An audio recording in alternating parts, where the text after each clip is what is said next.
We'll start even as others may join, and I would like to welcome you to the 2021 Trustee Convening. Of course, I'm Dr. Angie Piccioni, the Executive Director of the Department of Higher Education, and also by statute, the Executive Director of the Colorado Commission on Higher Education. I want to thank you for being here, and just to begin, thank you for your time and your service to Colorado post-secondary education. We realize that Zoom is not the ideal manner for us to congregate and learn together. However, we appreciate the convenience this platform provides and have created a gathering featuring national experts who are joining us for brief conversations on issues facing colleges and universities across the nation and how leadership and governing boards are responding. I want to give a special thanks to Elaine Gantz-Berman, lifelong friend of Colorado education, and who, along with former CSU President Dr. Al Yates, was tasked by Governor-elect Polis to select the ED of the department. That would be me. So thank you for that. In fact, we did my last interview. I was in Brazil doing some work, and we had to do that by Skype back then. Zoom wasn't as big a platform. I also want to thank the Department of Higher Ed staff who have given their time beyond their usual projects to ensure today could happen. We're pleased to note that resources relating to the trustee development are being assembled on our website so that all governing board members can find information to help be more effective and informed governing board members. At this time, there are recorded presentations by Elizabeth Gardner, the state demographer, on the changing demographics and trends for Colorado, which will affect overall post-secondary enrollments and areas to target. Also a recording by Jackie Rich Fredericks of the Attorney General's Office on open records and meeting laws that all trustees need to know. It's especially important that you view that video as that will guide your meetings. And it's also by state statute for us to do this, that includes that open records information. I also did a recording on the master plan, so that's about only 12 minutes long, but it'll also introduce you to the main goals of the department and the state as it relates to higher education. As you experience this morning, I will challenge you to constantly consider how will you apply this information to your personal trustee efforts? How will you help your board and your institution better serve Colorado? How will this better prepare our students for their futures? When you consider the success of the state, economic, social, emotional, especially as we try to recruit companies to locate in Colorado, they are desiring a competent workforce, and that requires us to be the provider of that talent pipeline. Every board of trustees and every trustee has a role to play in the success of our state. So ask yourself and consider, what role will you play as we go through this day? So thank you and welcome to the conference. I would like to also start by introducing the chair of the Colorado Commission on Higher Education, Benicia Kerr, who has a long history in Colorado and working with youth and our state to help our state be an even better place to live and work and play and be fulfilled. So Benicia, would you take it away? And thank you, Dr. Piccioni. It is wonderful being here on this snowy day. It's a good thing that we are on Zoom today rather than having to experience the elements. We get to look at them through our window today, and they are beautiful. It's one of the wonderful things about living in Colorado. I am, as Dr. Piccioni mentioned, the chair of the Colorado Commission on Higher Education. I have the pleasure of working with Sarah Hughes, who is also she's the vice chair of the commission, as well as several commissioners who are on. Can you hear me? Turn that up just a little bit if you can. I don't know. Sometimes I have problems with this. Can you hear me better? Yes, yes. Okay, yes. Okay. I don't know. Sometimes it means I have to start all over again. Okay, so. Well, thank you again, everyone. As I mentioned, it is a pleasure to be here. I was sharing that I have the pleasure of working with Vice Chair Sarah Hughes and several commissioners who are here on the call today. And I just want to take this opportunity to thank everyone for being a part of this convening. We have quite a few people who have signed up to learn more and to connect. I think this is a wonderful opportunity, and certainly we have a huge role to play. Whether you are a member of the Board of Trustees for the various institutions across our great state. We are fortunate to have wonderful institutions here that will help our students really achieve their dreams and goals. Thank you to the Department of Higher Education for helping to pull all of this together, in partnership with several others. I think this is always a wonderful opportunity. It's always, better when we can be in person, but certainly I think that this is an incredible opportunity for us to gather together, for us to learn together, and for us to really help move the agenda of higher education in Colorado forward. So thank you for the opportunity for being here today and to greet all of you.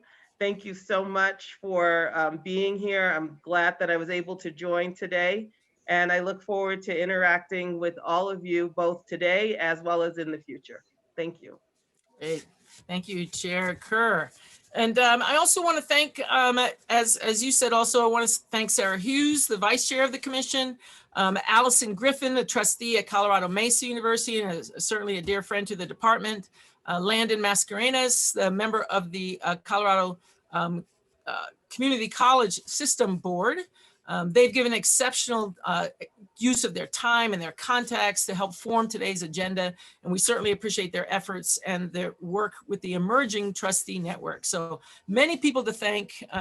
This doesn't happen without all the support from so many people, and of course for you attending. So we are up to 82. We think that will grow, and these are the governor appointed trustees, so we're very excited to have you. I would like to introduce for our first session, as we move to commitment and action, we have two of our very own, Michelle Look, the president and CEO of the Colorado Health Institute and chair of Adams State University Board of Trustees, and Landon Mascarenas, who is the works with Colorado Education Initiative and is on the State Board for Community Colleges and Occupational Education. I will turn it over to you. I'm not sure who's going first. Michelle? I am. Yeah. Okay. Dr. Piccioni, thank you so much and good morning. I want to start with a thank you, Dr. Piccioni, to you and your team for your collaboration and partnership in bringing this day to fruition. We're all very excited about it. Thank you for the introduction. My day job, by day, I'm the president of the Colorado Health Institute, and I know several of you in that capacity. I was appointed to the Adams State Board by Governor Hickenlooper in 2015 and reappointed by Governor Polis last year. And I'm speaking to you today in neither one of those two capacities, but in the capacity of representing and bringing voice to the newly formed Colorado Trustee Network. Landon and I are here today to provide you with an overview of that work and with a very specific ask. And I will share a little bit of that, but Landon, would you like to say hello? Hey everybody, I'm really excited to be here today. Thanks to everyone here. Thanks, Michelle. Thanks to everyone at CDHE who made this possible. Partnership really makes the world move, and we really saw that play out in the building of this agenda and bringing all these different voices together. I grew up in Colorado. I work across the state in education with the Colorado Education Initiative. We help K-12 and communities come together to build better visions of what's possible in public education. I was appointed in 2019 by Governor Polis to be a board member for the Community College and Occupational Education Board. Had the incredible opportunity to work with that board and Chancellor Joe Garcia, who just really, I think, is a really inspirational example of moving the higher education system forward. My dad attended a community college and my mom worked at one. I know they're critical for our families, and I'm excited to talk today about how we can bring our trustees together for the purposes of building a shared voice and commitment in this work. Back to Michelle. Yeah, thanks, Landon. So I thought I'd begin by sharing with you what the Colorado Trustees Network is and what we hope to be. And part of that hope very much includes everyone on this call. The network is a group of trustees that represent every public university in the state. And we began as a really informal network several years ago in the pre-pandemic world when we could go to dinners and have coffees together. Several of us met to discuss shared goals, vision, and needs, the sort of acute needs and urgent needs in higher ed. And we think that there's value and strength of coming together in a more formal sense, and that's why we're here today. The network is based on a really simple premise, and that is that we could, if we come together in a more formal network, provide a strong, collaborative, and trusted voice to advocate for higher education. And advocate for that generally. We think this is missing in many leadership circles, ranging from legislatively and politically for certain, but also in our local communities with business leaders and ultimately voters. And so the network, at its very heart, seeks to provide that sort of collective voice and bring some muscle to higher education advocacy in all of those domains. We don't think that there's a lot of shared collective advocacy for higher ed right now. Instead, what we've experienced is that we've operated largely as single operators and single advocates for our universities, for the institutions that we represent. And no doubt there's a place for that. But there's also, we feel, an urgent need for collective and strong voice to advance higher education overall. And especially now, because we're all trustees, we've sat in budget meetings, we've listened to demographic forecasts about the paucity of undergraduate enrollment, we've reviewed economic forecasts, and collectively, we know across the board that we're all facing really challenging times. And so we're asking for your help today to help bring that voice to all corners of Colorado. Over the next 12 months, we've met together or representatives from each of our universities have met together. And we think there's two sort of important work streams to get off the ground in the next year. First is building our capacity as a network. And that includes both individual governance of organizations and how can we all be better board members. And we'd like to think about this in partnership with the Department of Higher Ed. And Angie, I thank you for your leadership and partnership on that. And we'll host, it's our goal to host several learning opportunities so that we all become stronger advocates and better stewards, if you will, of our respective organizations. And secondly, we are at work to build an advocacy and communications network. And this is where you all can come in. And our goal is to advance higher ed in those many circles, local, state, and ultimately national that I mentioned a minute ago. Our ask today is really simple enough, and that's to join us. If in a capacity that's really right for you. We don't mean for this to be additional work, but by the fact that you have signed up to be a board member of your respective institutions, you by definition and by design see the importance of higher ed. And if we can collectively strengthen our voice, that's really what we want to do with this network. We have a way for you to sign up, and Landon's going to share all of those details with you now. So Landon, take it away. Thanks, Michelle. You know, you heard from Michelle and I, our backgrounds, what the power and potential for this new group coming together is, but what we want to do is talk about why now. You know, as many of us work across higher education, but across education in our society in general, there's so many disruptions right now. We believe the moment is now to seize all these opportunities to do more globally and locally to make our higher ed visions come to realization. And then we need your voices and perspectives to build this incredible network of trustees who have high aspirations for higher education. So I'm putting in the chat a link to the website. please go to the website and start exploring. At the website, you'll learn more about our potentially shared work. You'll read the bios of the trustees who have already joined. And in the contact form there, you can send us a note if you're interested in joining.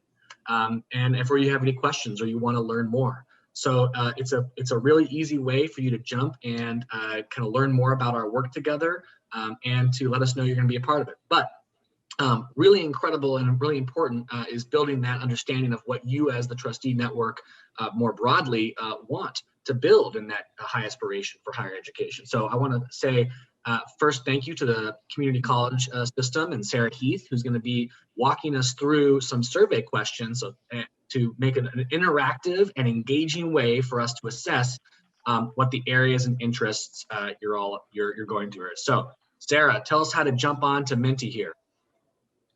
Fantastic. Good morning, everyone, and thank you, Landon. So if you see before Landon's link in the chat, I put another one for you, and it's also at the top of this slide that I'm screen sharing with you.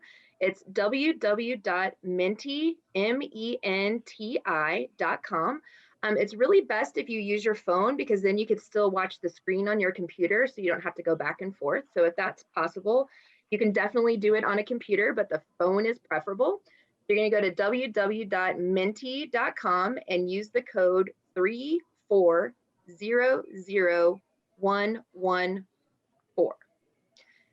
Okay. And you can see here down in the right hand as we get people, it'll show us how many people we have joining. So thank you so much for joining the conversation. Look at those numbers growing.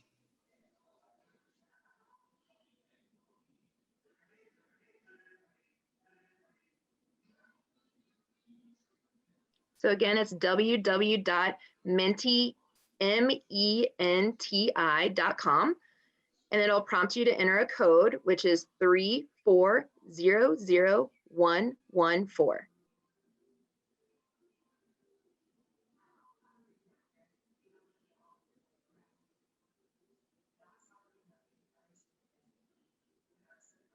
And as we're getting started, this is just a summary slide of all the wonderful things that Michelle and Landon mentioned. So Landon, as soon as you're ready for me to move on with the survey, just let me know. And again, it's menti.com 3400114. You can give it a minute. It'd be great to get up a little bit higher than kind of where we're at now. Maybe get into the 30, maybe get to 30. Just give it one more minute and just folks go to menti.com and enter the code. We know that we have 84 people here, so we should have a lot higher of logins there. And we're gonna be using this a couple other times throughout the day to kind of gauge how the conference is going for you. So please log on and we can interactively survey you. You want just trustees taking this survey? I think actually it's cool if everyone takes the survey. So everyone can feel free to log on. We'll be able to collect your information throughout.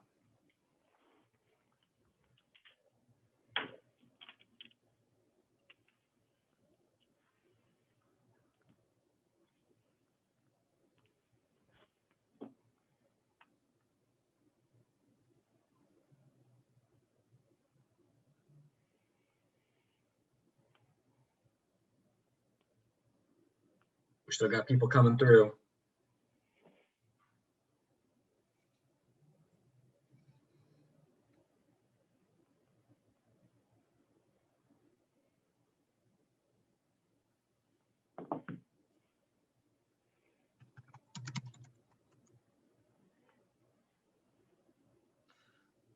And got a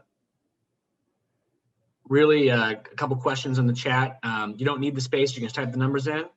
And I think we're approaching 30 here. So I think everyone's coming together so we can move forward, Sarah. Perfect. So our first question here is do you agree with the mission for the trustee network? And the mission was in the previous page, those two goals. Which of them is, do you want to say that both are worthy and necessary, that one is more important than two is more important than one? Let us know what you think. Great. See that live data come in.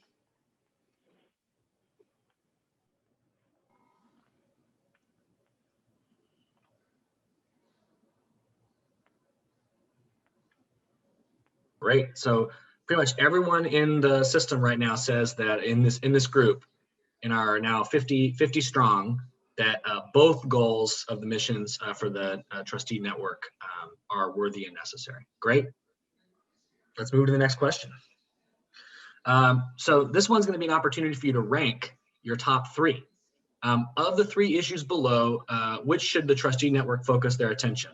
Number 1, state funding and allocation for statewide resources, equitable access and attainment of credentials, degrees, and academic supports, alignment of post-secondary credentials and degrees to workforce needs and upskilling, reskilling of the workforce, board governance, and competency-based education and individualized learning.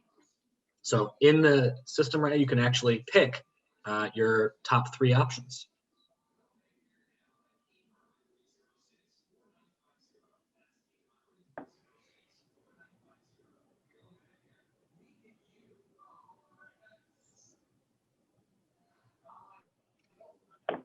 That's great.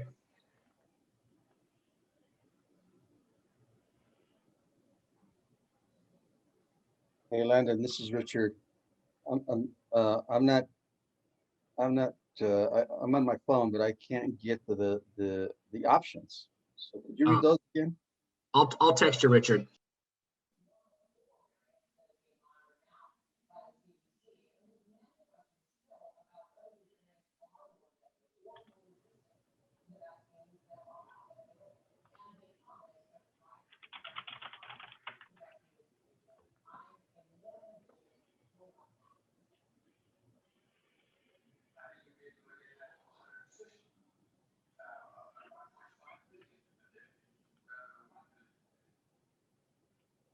Okay, great.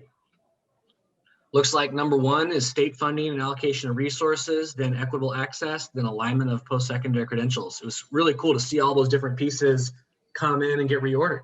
Okay, let's move on to the next question. This one's, is there another issue that we didn't list that we should spend our time and focus our attention on? So this is an opportunity for an open response for you to kind of put whatever is on in your mind that wasn't on that list.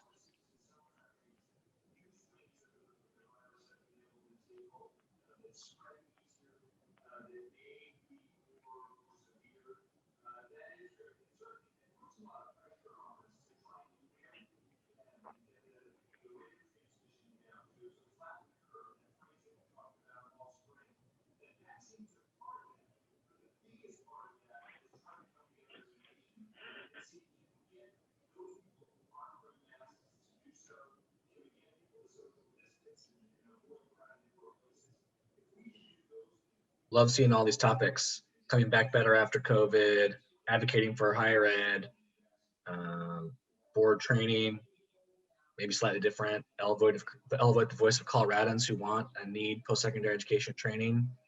A couple of people saying that they think that the priority list was good before, but some really good additions here.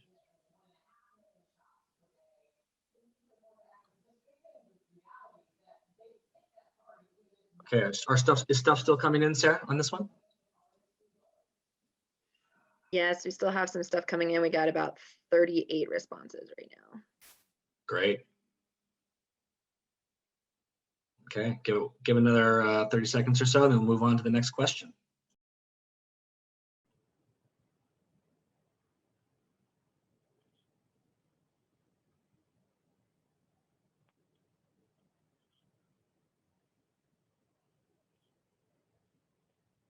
So this is for us to know how you would like to be involved in the Colorado Trustee Network. So this is going to be an opportunity for you to tell us how you'd like to be involved in the network. There's a few options here. We can go to the next slide, and it'll show us kind of the various ways that we can imagine people wanting to be involved in the network. Because there's do you want to be a part of meetings? Do you want to be a part of committees? Do you want to be part of a larger discussion? Let's go to that, the engagement piece. And so hopefully this one pops up a form on your phone Oh, that yes. you can put in your information. And the reason we did it this way too is because we know that this session is backed up with a wonderful address from the governor. So we wanted to give you a chance to do that on your phone, but not necessarily continue conversation if our time is up. And to Inta's question at the very bottom on how to get involved, it says, I am a president or I'm a staff member. You can click that so that we know. Great. Thanks for the reminder on this one. Once I opened up my Menti, I saw this is the one where we're capturing your email, your interests, and who you are. So that way we can get a sense of everyone's interest and engagement level and how we can follow up with you directly. And I'm going Great. to go ahead and stop screen sharing because you should still see it on your phone. Great. Thanks, everyone. And thank you, Sarah, for helping facilitate that great technology to kind of bring us all in and connect us and help us get a sense of what the room's talking about. Dr. Piccioni, thank you so much. And thanks to all the board members here today. Just a reminder that this is, there's no cost to signing up. And I think that the learning opportunities that the network in partnership with the Department of Higher Ed will be able to bring forward to all trustees to strengthen our governance. I'm excited about that possibility and opportunity in 2021. Thanks so much for the time, Dr. Piccioni. You're very welcome, and we're all excited to see what this network will bring to the state. It's and Landon, we often use CEI as a model for the work that you guys have done for K-12 education, and so if this can be a similar kind of thing for higher ed, I think it's long overdue, and I think it could really add value to the state. We of course we're waiting right now on the governor. He will be joining us I'm here. I'm here, Angie. The governor's already here, so I will not. He needs no introduction. So, Governor, we'll turn it over to you. This is your convening of the boards of trustees, both appointed by you, and there are also some who are elected boards that are on here. Many of our institutional presidents and chancellors are on the call as well. So I'll turn it over to you, Gov. Thank you, Dr. Piccioni. This is a great opportunity for collaboration, exchanging ideas between our campuses to really bolster higher ed, workforce prep, better support our students. I want to thank all of you for your service. I want to thank all of you for taking on governance of higher ed at a very exciting and challenging time for higher ed. Most notably, of course, the pandemic accelerates some of the trends that we had already been seeing in higher ed and really creates a challenge for every campus-based institution. For so many communities in our state, the presence of a college or junior college or community or university or community college is a linchpin of their success. I certainly know that, hailing from the town of Boulder, Colorado, which success is intertwined with the University of Colorado's presence. Over the last year, our universities have contributed to this response on the healthcare side in so many ways. Research that supported vaccine development, CSU and CU, providing PPE, most colleges equipment, food delivery within community, extraordinary measures to serve their students. And these are the institutions that really are so critical as part of our community for building back stronger. Our colleges developing the next generation of entrepreneurs, of innovators in ag, public servants, educators, artists, teachers, business leaders. This is about the future of our state, and the work that you do is really in trust for the future residents of our state. Look, we as a state have been focused on decreasing costs of higher ed. Cost is a big barrier. That's our focus. There's other barriers. We've done extraordinary work to work with first generation students and others to acclimate and acculturate them to higher education institutions. But really the largest impediment for many families is simply cost for access. So we need to focus on doing everything we can to reduce costs, help make our students successful. And when your students are successful, your institution is successful. Just yesterday, we released the winners of our Response Innovation and Student Equity, or RISE program. We were proud to be able to use these federal funds to support Adams State, Pueblo Community College and Colorado Mountain College that really came up with great innovative ideas, working with their school districts, dual and concurrent enrollment credits, upgrading teachers to be able to provide that, paid apprenticeships, a lot of great programs. And I urge you as education leaders to keep an eye out for future opportunities to take this crisis as an opportunity to look hard at your data and to rethink and innovate how you do things. We also included in our budget an additional 10 million for a higher ed specific RISE program. This was funding that was collaborative with school districts. We're very interested in promoting innovation in higher ed, student-centric, saving students money. We appreciate some of you that have also been pioneers of the open source textbook initiative that we're supporting, Front Range Community College, CSU, many others that have successfully created zero cost courses. That's a real exciting opportunity for every institution. That's money that exits the system, folks, right? I mean, textbook money doesn't go to our institutions. It doesn't go to anybody here. It's just where people are overpaying for textbooks. Just 1 second. It's an unknown name from Washington. I have to see if it's some cabinet secretary or something.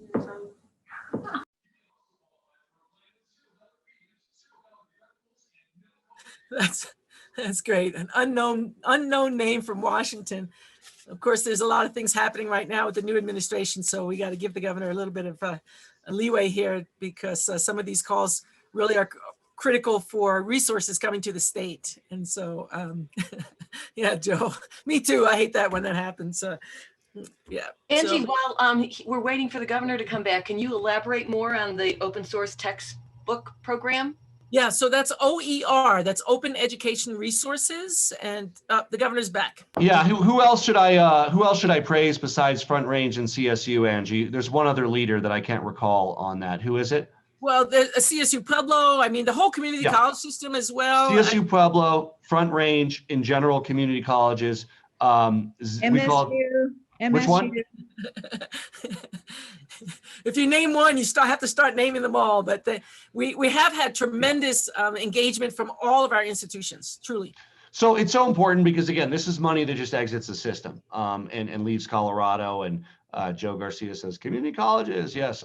We need to do more of this because this is on top of the student fees and costs, and it's a lot of money. I think you're talking $2,000 or $3,000 a year at our 4 years, and maybe that's just for textbook costs. And we have and want to support creating the same or better quality, dynamically updated content. And Kim posted the link to learn more about OpenEd, but push that on the board level. Absolutely, low-hanging fruit to saving money, very important.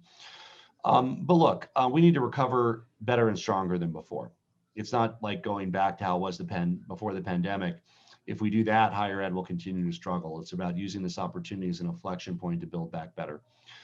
Colorado's colleges and universities have, will, and do play a critical role in our state's success. And that includes our trustees, our board members, our college leadership. That was important before the pandemic, and it's important in a different, but every bit as important way after the pandemic, in 10 years, in 20 years. Thank you again for having me here today. I challenge you to help our institutions of higher education win the future for our students and for our state. Thank you. Thank you so much, Governor, and thank you for your support of Colorado post-secondary education. It's also notable that in your budget that was submitted to the legislature, you've advocated a return to the 2019 pre-pandemic spending levels for our colleges and universities. These are the highest levels of support our institutions have received in decades. So really want to thank you. And many of the folks on this call have been appointed by you. We're not completely 100%. Some were appointed by your predecessor, but we're almost there to have your vision and the moonshot goals that we have for higher education, especially accessibility and affordability for our institutions and for our students and families. So thank you so much for joining us today. And we are going to turn now to our first panel of the morning. We're very pleased to have 3 nationally recognized experts who are joining us today. And for the sake of time, I will refer to you to their bios that are in the agenda, but very, very briefly here, we have Scott Jasic, who is the founder and editor of InsideHigherEd.com. He's a nationally regarded writer on higher ed issues and has been regularly published in national publications such as the New York Times, the Washington Post, and the Boston Globe. He will serve as the moderator of this morning's panel. Welcome, Scott. I know you're on the line. Thank you. Michelle Weiss is the author of Long Life Learning, Preparing for Jobs That Don't Even Exist Yet. Her work focuses on preparing working age adults for the jobs of tomorrow. She was the Chief Innovation Officer at Strata Education Network's Institute for the Future of Work, among others. Her writings on redesigning higher education have been featured in The Economist, Wall Street Journal, the New York Times, and the Harvard Business Review, and on PBS NewsHour. Michelle is a graduate of Stanford, my alma mater, and also the Stanford of the East, Harvard. So welcome, Michelle. We welcome you. Thank you. You bet. And then Ryan Craig. Ryan is the co-founder and managing director of University Ventures. His writings on higher ed regularly appear in Forbes, Inside Higher Education, Fortune, HR Drive, and VentureBeat, among others. He's the author of A New You, Faster and Cheaper Alternatives to College, which describes the importance of staffing and apprentice models as preferred pathways to good first digital jobs. And he was named in the Wall Street Journal, the book was, as one of the books of the year for 2018. And Ryan was with us once before, so welcome back, Ryan. And so, Mr. Jasic, please proceed, and note that we're going to have some breakout sessions to discuss the panel's ideas in about 40 minutes. So the panel will go for 40, and then we'll have a breakout. We will assign you to breakout rooms. So be thinking about how this really is relevant for your boards and for the state of Colorado. So Scott, take it away. Thank you very much. Is my sound okay? You can go up a little louder if you can. Okay, I'll speak up. So it was great to see that your governor thinks these are exciting and challenging times. Everyone knows they're challenging, but not everyone knows they're exciting times. And I think that's really good to have. I mean, these are crazy times when you think about it. Students are afraid some students are afraid to go to college. Some faculty are afraid to teach. On the other hand, we've had modeling of everyone teaching online and more people teaching in new ways and different ways. So it's been a really interesting time to be in higher ed. And I'd like to start by asking Michelle and Ryan to just talk about what are the biggest challenges, what are the biggest agenda items for higher education. So Michelle. Hi, everyone. It's great to be with you. So I think maybe I'll just touch on a few insights from my book, which is Long Life Learning. So I've actually had the privilege of working directly with Clayton Christensen and thinking about the theories of disruptive innovation and really kind of immersed myself in a lot of the literature on the future of work. And, you know, there is some, there's this kind of real gift of the terrible calamity of COVID-19, which is we already knew there were sort of cracks in our infrastructure and just sort of challenges where people were falling through those cracks and not thriving in the labor market. Prior to the pandemic, I had been really studying people who were in that bottom quartile of working learners who had a high school degree, very little else, who were not earning a living wage, and really trying to study the obstacles and barriers they were facing as they tried to pursue better economic opportunities. And that really is sort of the crux of what I call a better functioning learning ecosystem that we need. So as we entertain the concept of a longer life and a longer work life, and we already see this panning out where people are working well into their 60s and 70s in our labor market, and experiencing, you know, early baby boomers are experiencing on average about 12 job changes by the time they retire. So for the rest of us who are still deeply immersed in the workforce, we can anticipate that number rising anywhere from, to 15, 20, or 30 job changes. And when we think about how challenging just one of those job changes is, we really have to think about how we knit together a lot of our new and existing solutions better to make that just a much more seamless and easily navigable process. And that revolves around bringing together better career navigation, better wraparound support services for learners who have more demands and more life that gets in the way. How do we also build more precise, short form, short burst, targeted educational opportunities for people who are struggling to survive, who need just what they need in order to move on? And how do we also integrate those learning opportunities with earning, right? People can't often forego wages in order to pursue more education. So how do we embed that into the flow of the workday? And how do we move toward more skills-based, fairer, transparent hiring practices? So that's kind of, those are sort of the pillars of what we need to see more of. And as we think about the opportunity ahead, right, I think we've been so busy and just in the business of just trying to get our courses online that I don't think we've actually had the headspace to be able to really reevaluate and rethink what we are doing as we're making that translation process occur.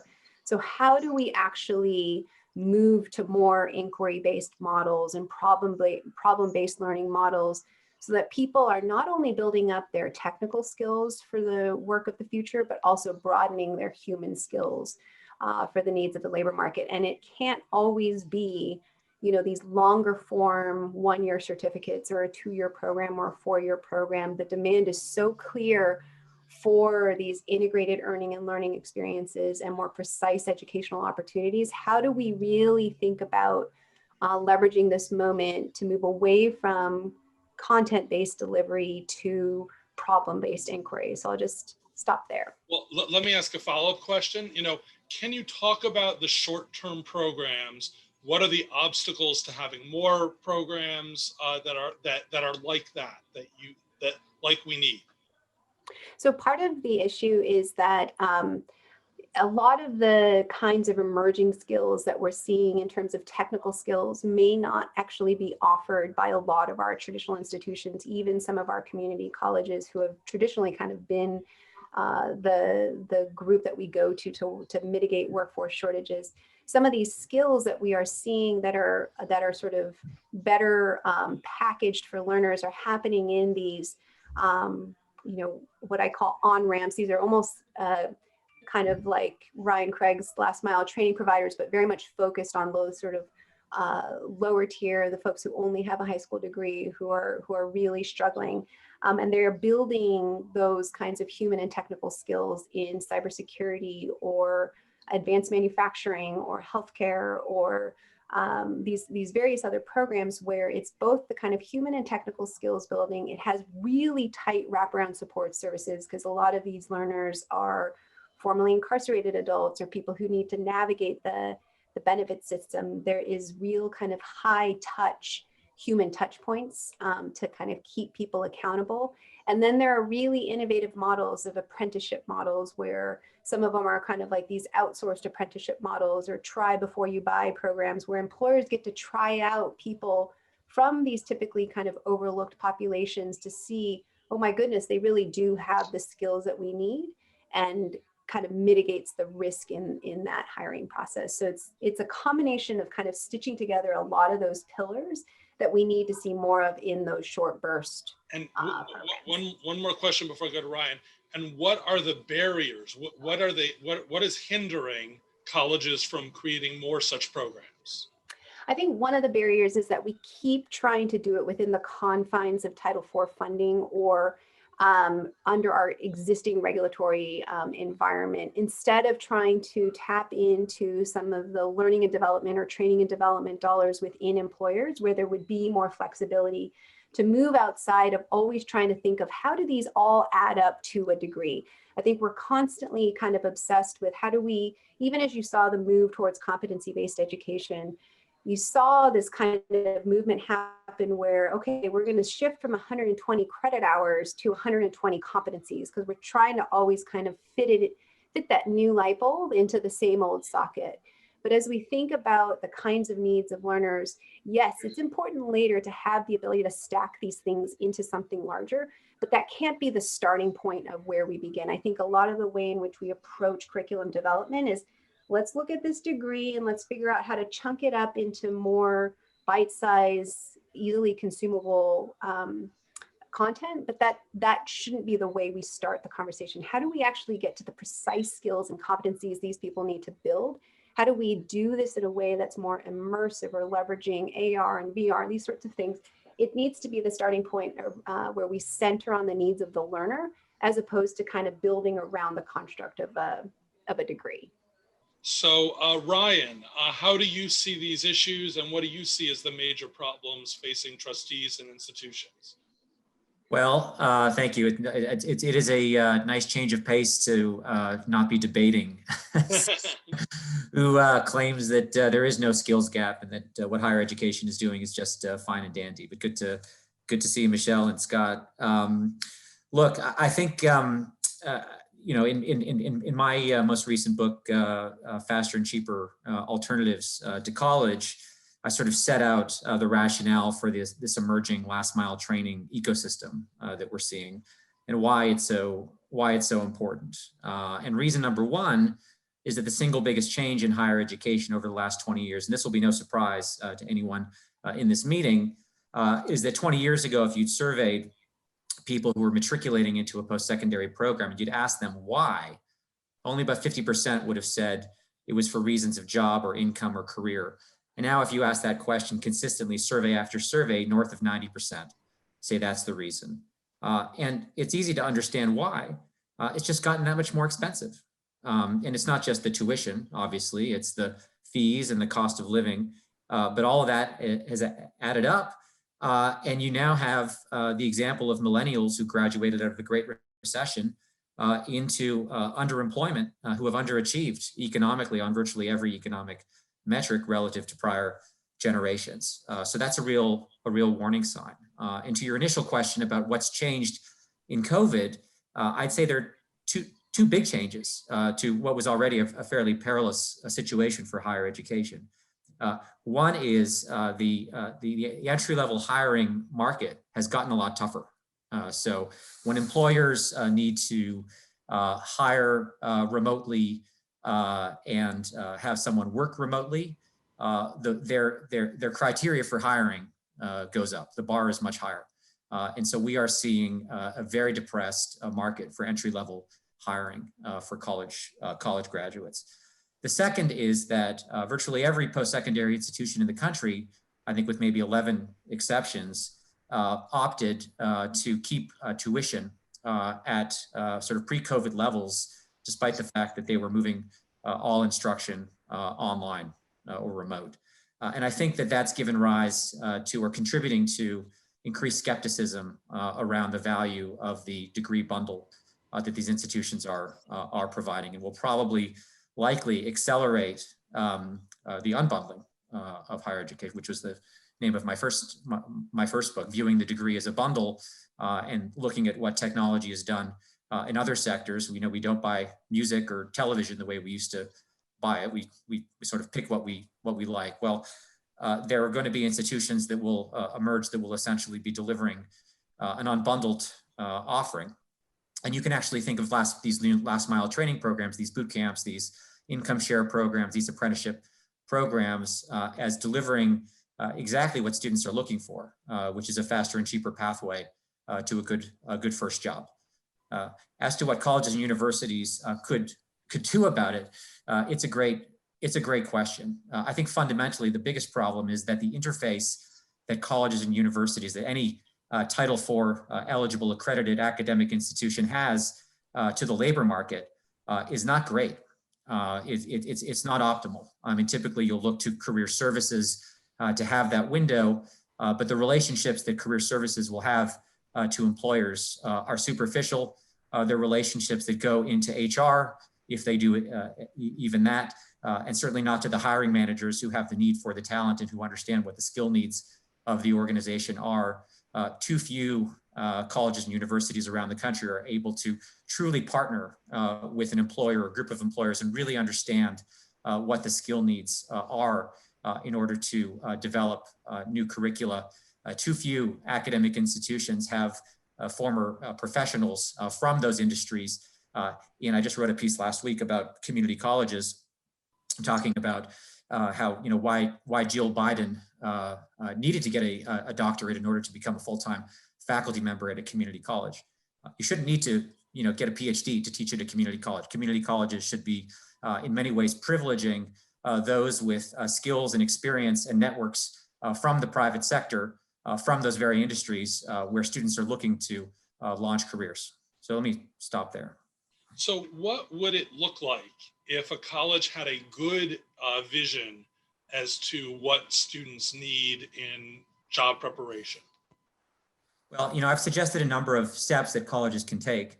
Three off the top of my head are one, turning degree programs upside down, where you'd actually instead of starting with general education, you'd start with one or two industry recognized certifications that you're offering in the first year of a degree program, so that, for the 40 or 50% of students who are not completing the program, at least they're getting that.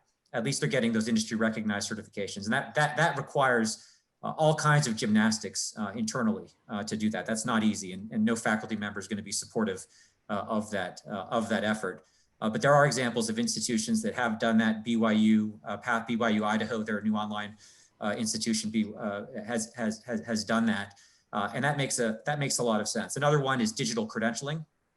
So as Michelle was talking about, divvying up a degree program in terms of specific skills and making sure those skills are being recognized and rewarded in terms of portable credentials that students can then export to LinkedIn and Facebook and so forth. The third is work integrated learning. Not everyone can build a co-op program like Northeastern. That takes decades of work and tens of millions of dollars, but we're increasingly seeing these online marketplaces that are matching real work projects from employers with faculty members and specific courses. So you can incorporate real work from a real employer as a capstone experience in a course. One example is a company called Ripen, RIIPEN, that is doing that has tens of thousands of projects from thousands of employers in its marketplace, and is inviting colleges and universities and faculty to sign up for that. So when you talk about students, who are you talking about? Because I think there's people imagine an 18-year-old coming out of high school. I don't think that's the only student you're talking about. No, I mean, I think the models that we are supporting and we think need to be built, these sort of employer-centric models, they're valuable for an 18-year-old, but they're even more valuable for a displaced 40-year-old who's displaced pre-COVID, we would say, out of manufacturing or old economy jobs. Now it's going to be out of retail or travel or hospitality or one of the displaced industries relative to COVID. But our answer to these displaced workers cannot be, the sole answer cannot be that you need to sit in a classroom for two to 4 years, take on tens of thousands of dollars of student loan debt with to have a hope of getting a good first digital job. That cannot be the only answer. And so, the models that we're building are apprenticeship models where we're not asking them to pay, but we're asking them to become an employee and be paid for that training.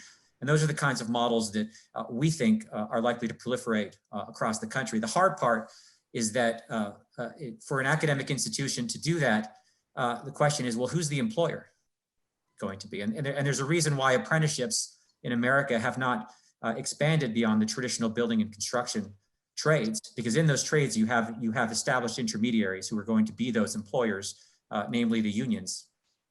If you're thinking about tech and healthcare and financial services, the jobs of the future, where are those employers going to be? And those employers need to be intermediaries. I was an advisor to the California Community College system as they were building their new online entity that became named Calbright. And one original idea that they were going to execute on was that the Community College Foundation was going to act as an employer and effectively guarantee employment for everyone who completed the short certificate program. So you complete the cybersecurity certificate program, you're hired. You're going to be hired a foundation period of time, and the foundation is going to essentially act as a staffing replacement agency for you to make sure that you get that job. And that's just going to result in better talent in the door and better talent out the door. So Michelle, a lot of consistency between the two of you. Are there areas where you disagree, or are you pretty much in agreement? So I think there's a lot of things that Ryan pointed to that I think are just worth elaborating on briefly, but I'll just sort of frame it in this way. So he mentioned the BYU Pathway Job Certificate First program. What's fascinating is when they actually did do, I would say it's kind of what Clark Gilbert did is sort of in this mid-range of sort of revamping and transformation. It's not like a full-on reinvention of education, but it was an incredible amount of work, but it yielded incredible results where, you know, when someone actually attained that diesel mechanic certificate that pays them over $80,000 a year, what they found was this was their best retention approach ever, where 80% of their people were realizing, oh my goodness, education pays, I'm going to keep going. Even though I have this thing that pays really well, I'm going to keep moving along. So that was just sort of remarkable to hear from BYU Pathway. I think the other thing here is there are certain kinds of like smaller Band-Aid solutions that we need to incorporate as we think about what comes next for community colleges, just because even back as early as 2014, we found out that if liberal arts majors actually, this is from Burning Glass, where if liberal arts majors were to just sort of acquire some sort of internship, minor, or work-based learning opportunity in one of 8 different areas, they would double the number of job opportunities that they were eligible for. And as we think about transitions into the labor market, it is inordinately difficult for people to translate their skills into skills that employers understand readily. So part of that is just tacking on those very discrete skills that we know have high resonance for employers. What's fascinating is that Burning Glass then did another report with Mark Schneider just a couple of years ago, where they looked at associate's degrees at community colleges and the great preponderance of people actually majoring in liberal arts degrees at community colleges. And we would think that this is a wonderful achievement, that people are actually making it through their degree programs. But what they realized is actually the value of that associate's degree in the liberal arts had very little labor market connection. So, and in fact, some employers were actually seeing it as a kind of way of penalizing in terms of wages some of the folks who had those degrees. So how do we incorporate, again, those sorts of really easily understandable and easily translatable skills while the learners are with us in those degree programs? It's not necessarily going to be a whole revamping of the degree, but it could be an incorporation of the solution, for instance, that Ryan mentioned, which was Ripen, right? Like these different kinds of project-based, work-based, inquiry-based models where people are developing real-world problem-solving skills. So on one end, I think there's these kind of smaller sort of Band-Aids that we can kind of leverage, but then there's the kind of more mid-sized transformation of the, job first, upending or flipping the kinds of requirements that we demand in a degree program. And then there's kind of a fully sort of reinvented model. So I think there are different kinds of approaches, but all of them are worth trying to experiment with as we think about facilitating more seamless movements in and out of learning and work. Yeah, now, I'll give you a couple of concrete examples here. I was speaking to an audience of college and university presidents a couple of years ago, about 400 of them. And I asked, how many of your institutions provide any training on the Salesforce platform? And not one hand went up in the room. And there are 300,000 open Salesforce jobs in the country and 5 million that will be created over the next 5 years. So that's a problem, right? I mean, how many Fortune 500 CEOs or leaders started their careers as salespeople? Today, most of those sales jobs ask for 2 years of experience on Salesforce or a comparable CRM. If we're not training on that, we are handicapping our graduates. And it's really not an answer to say, oh, well, we offer this affiliated boot camp where you pay another $10,000 or $15,000. Why?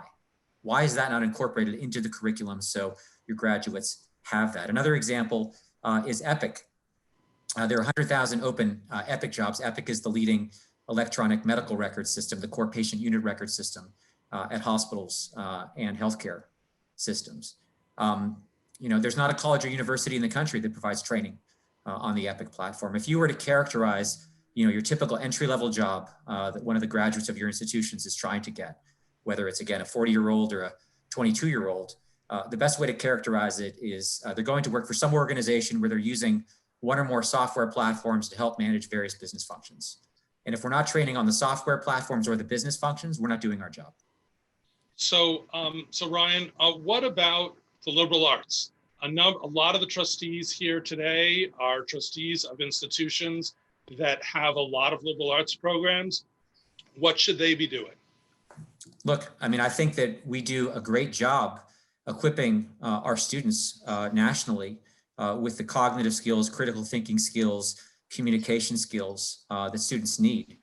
That, I've heard deans and presidents say, we prepare students for their fifth job, not for their first job. The problem is, and Michelle did this research herself, we know that if you don't get a good first job, odds are you're probably not going to get a good fifth job in this economy.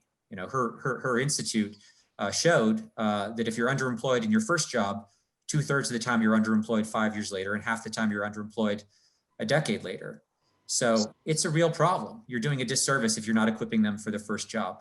And so, look, I'm not saying do less. And oftentimes, what we say is misinterpreted. Is we're saying we want less post-secondary education. What we're suggesting is that the way in which post-secondary education today is staged, where we expect you to sort of get all you can eat in one sitting, that's going to change to getting what you need when you need it.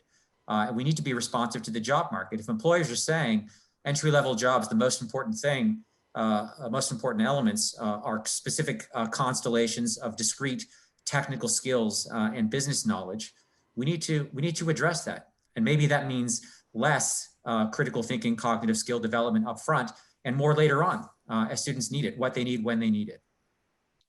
Michelle, what do you think about the liberal arts?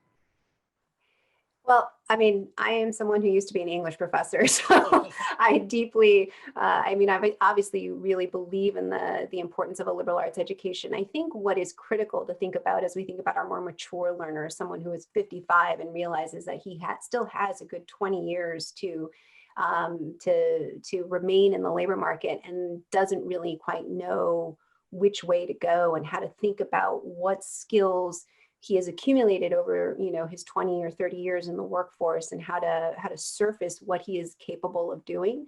I just wanted to sort of share with you one image just because it may kind of help. Let me see if I can share this with you all. Hopefully you can kind of just see that. As we think about just sort of transferable skills and, the kinds of skilling up opportunities we build for the future, there does need to be a way in which we package or give a liberal arts experience in a shorter form course or experience that builds and broadens those human skills along with someone's technical skills. It's not just technological skills. But then the other piece that we need to solve for is, and this is just some data that I shared in the Harvard Business Review, and this is just giving you an idea of, as we think about what happened when COVID hit and retail industries and hospitality industries were just decimated completely. We had so long been in this mode of thinking about linear translations, from one job to another within an industry. So when an entire industry got decimated, how do you actually think about porting over your skills from something like hospitality and food service into something completely different? So what we can now do, and this is where we can see what remains to be done within community colleges, is we know, for instance, that, this looks at a 10-year period before the pandemic hit, and it looks at people's career trajectories. And you can see that most people who started off in hospitality stay in hospitality, which is this big gray area here. But there's also these different kinds of anomalous pathways when you look at the labor market data that people have actually made successful transitions into things like management or office and admin services or journalism and retail and customer service. And actually in some of these cases, they're actually moving on to much higher earnings premiums, right? They are they are gaining a better foothold in the labor market. And when you actually study some of these labor market transitions, you can actually see the discrete skills that people are acquiring when they're making these kinds of idiosyncratic moves. And what we can do in the future is make this a whole lot more transparent for folks who want to make a better way forward. We can actually say, you know, the people who have made successful transitions have acquired these competencies in payroll and benefits administration or some other sort of skill. And we can actually package our learning experiences that tailor to, you know, the skills gaps that people have. And you can do this for any sort of industry. This is just to show what it looks like in retail and customer service. And you can see people are making it into management roles or business analysis and operations, but we need to get sort of very granular about the skills we need to be successful in those transitions. And so as we think about what is out there today, and even in, I'm on the board of a group called the Skill Up Coalition, where we are trying to identify some high demand pathways for people who've been laid off by COVID. And we can say like, hey, you have these certain sorts of skills gaps that you need to fill. But when we try to match it to the learning pathways that exist out there, it's not a great fit. We're often trying to sort of squeeze that square peg into the round hole where it's not giving the learners just precisely what they need. And I think that's a real opportunity ahead, is how do we get very discrete and very specific about the kinds of skills that we need to build. And again, it's not just technical skills, it is these sort of liberal arts competencies, these problem solving skills as well. How do we get very specific about those skills and then build it in a way where in that kind of unbundled, modularized way, we can give people exactly what they need and not more, so that they can just sort of move on and get out of this survival mode. So Ryan, you talked about sort of switching up a lot that goes on in higher ed. Do you want to change University of Colorado at Boulder or just Adams State and the other regionals? Look, I think CU would be well served to integrate work integrated learning, digital credentials, and so forth. I also think one that occurred to me was career services. You cannot have career services as, you know, one office on the side of campus that absolves virtually everyone else who works at the institution from what the ultimate outcome for students, or what the outcome students are seeking, which is good jobs. It needs to be integrated across every department, every activity of the university. And so I think, you know, career services needs to be destroyed and rebuilt from the top down within the institution. But look, I mean, look, you know, elite schools, their outcomes are fine because the caliber of students they're bringing in the door are top notch and are going to be fine anyway. That still doesn't mean that the return on investment that those students are getting from their time and the expense of attending that institution is a good investment. Those students probably would have succeeded in the labor market no matter what they'd done. So I think that even CU could do a better job for those students than what they're doing now. And the reality is that, you know, as long as we allow faculty to teach what they trained in for their PhD without regard to employment outcomes for their students, we're not going to have those sort of good outcomes. We need to be informed in the way Michelle was talking about in terms of the specific skills, and faculty and academic leaders need to rethink the courses and programs that we're delivering in order to incorporate those skills. I mean, there's no reason why even in English and history courses we can't be also training on specific in-demand skills that employers are seeking. But so if you're going to leave UC Boulder, well, largely alone, what about the regional state universities? Should they be really changed?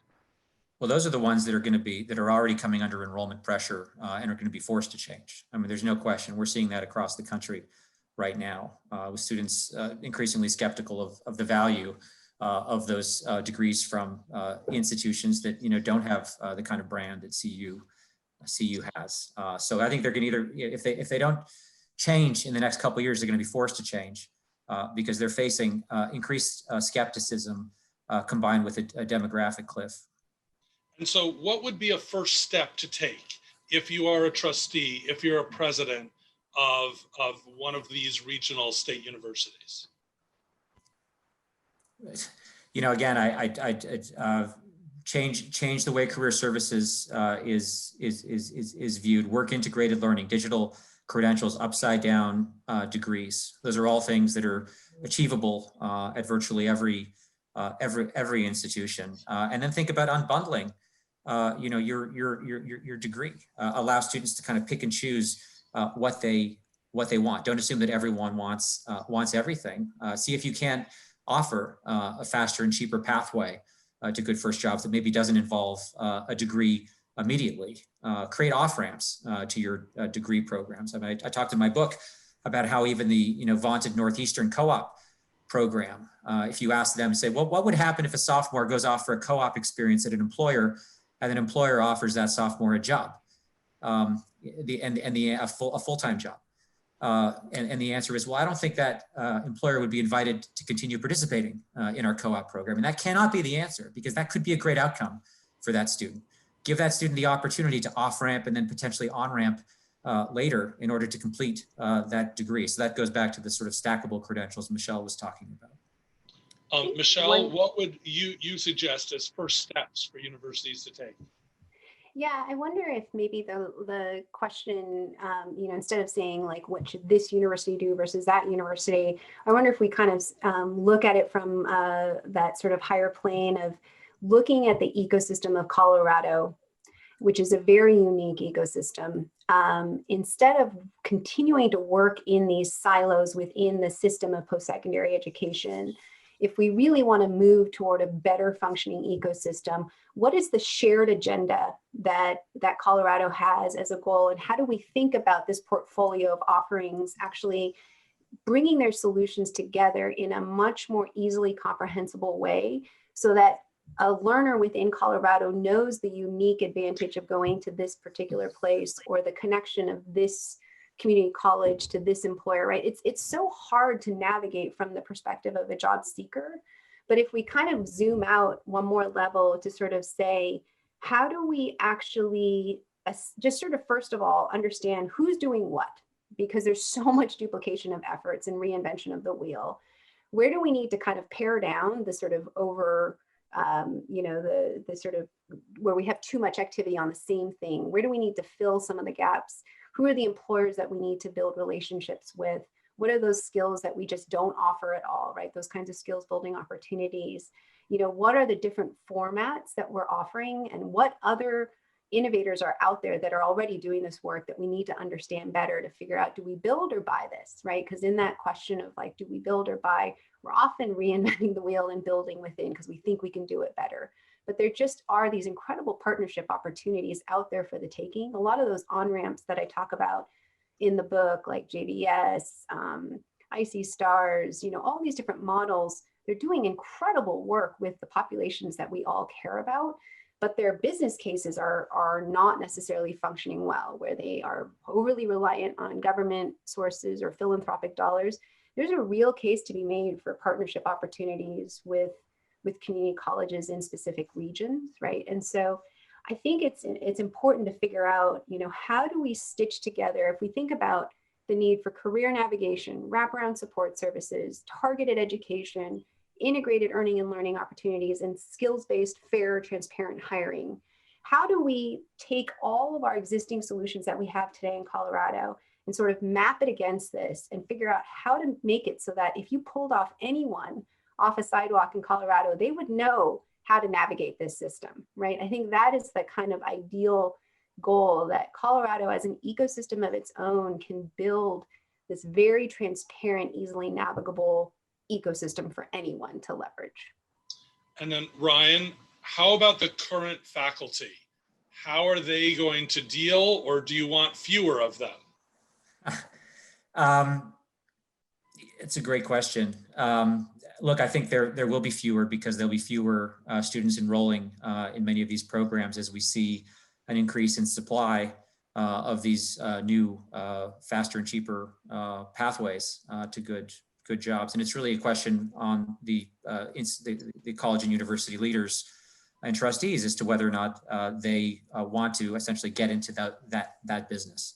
And I want to add that, as you think about it, and Michelle was dead right when she talked about sort of this, Title IV myopia. We really need to think about new and different business models. The other day, someone was saying to me that, look, if you're seeking to gain skills in an area where there's a skills gap, where there are 100,000 open jobs, you're seeking to gain skills, and someone is asking you to pay tuition or take a financial risk in order to gain those skills, they have either the wrong or at least an unimaginative business model, because there's a very willing payor for that upskilling, and those are the employers on the other side who can't find that talent. And so I think it's incumbent upon all of us to try to think of ways in which we can leverage that and reduce the friction for incoming students. When you reduce the friction and you provide them with not only a tuition-free, where we may be heading as a country for our public institutions, but a paid pathway to a good first job, you completely level the playing field. And all of the students we must care about, diverse students, underrepresented students, first generation students, suddenly will have a chance. And that's the way to reestablish the American dream. I want to thank both of you for giving a lot of very provocative ideas for Colorado and for the country. And now I'm turning it back over to Angie. Wow. Thanks for moderating that, Scott, and your great questions. But wow, thanks especially to Ryan and Michelle. I feel inspired. I was worried that this pandemic and this crisis, that maybe we would not take the opportunity to really reimagine, if you will, higher education, but I think you've inspired us to really think differently, and even for some of you to have some ideas for the Rise for Higher Education grant that the governor was just talking about. You could have some good proposals in here. I know that many of you are excited because you're already doing some of these things. Some of you might feel a little convicted to say, oh my gosh, are we doing these things? And so we, it was great of you guys, Ryan, Michelle, Scott, to give us your time. Fortunately, with Zoom, we didn't have to fly you in, and you didn't have to have a day away from your families or anything. And Ryan, this is your second time with us, and so you can be an honorary Coloradan. We'll take you. And so thank you for inspiring. I just want to say, Colorado is, for all of the challenges ahead of us, Colorado, I believe, is well ahead of every other state in terms of thinking about these issues. So thank you. Thank you so much. And many of the models you talked about are things that we're trying to advance in the state. So again, just thank you for the work that you do for our country, not just for inspiring Colorado. And so, so thank you. You can head back to your families or in the next room if that's the way it is. And then, and Scott, thank you again. We are going to now be electronically divided into breakout rooms. Please note that you will have some senior staff of the department in your breakout room, but they are not guiding the discussion. They are there as a resource to your questions if you have questions. And so we encourage you as trustees to lead these discussions. Here are some questions that you might use for your breakout discussion. What did you hear that really resonated with you? I think really how are you inspired? And I like to use the start, stop, continue kind of framework. So what do you need to start at your institution? What maybe you need to stop? And what do you really need to continue doing at your institution? And so I'm excited for you. When you come back, we're going to come back from the breakouts, and we'll have about 3 minutes to just maybe share some insights or observations, and then we'll go to a break. So please be prepared to come back after your breakout. You'll have about 20 minutes or so in your breakout rooms. Enjoy. Can't wait to hear your ideas and insights when you come back. See you in about 20 minutes. Okay, thanks everyone. I'm going to send you to breakouts now. If you've not been otherwise assigned, please be patient and I will get you to a room, and then I will let you know when time is running down. Thank you.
State University, Cheryl Lovell. Nice to be with you. Nice to see you. I'm just going to go down the list here, guys. I see you on my screen. Pamela? Hi, I'm Pam Shattuck. I'm a trustee at Western Colorado University, and I'm from Greeley. Terrific. Thanks, Pam. Charles?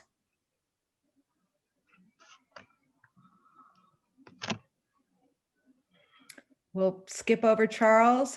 Judith?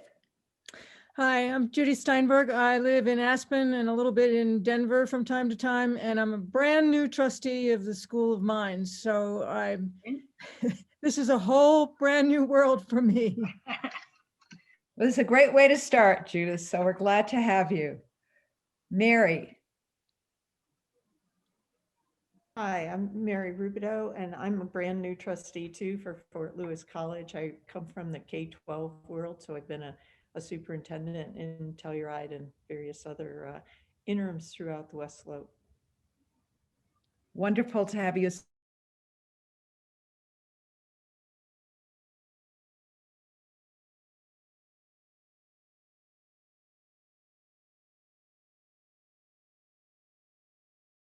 For disappointment. I've been waiting a long time for it.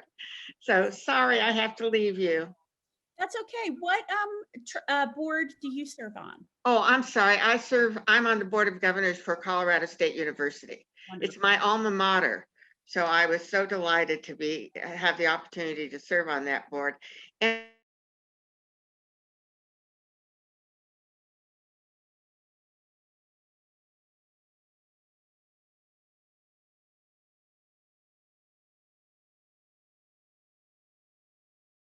Thank you so much. And Eric, we already got you. Chloe, please introduce yourself. Hi, everyone. My name is Chloe Fig. I'm the Legislative Liaison for the Department of Higher Ed. Great, thank you. Hi, Erin. Hi, welcome everybody. I'm Erin Mcdonald, also with the department. I am the Outreach Director, and I'm just here to listen and learn from all of you. Great, thanks, Erin. Heidi.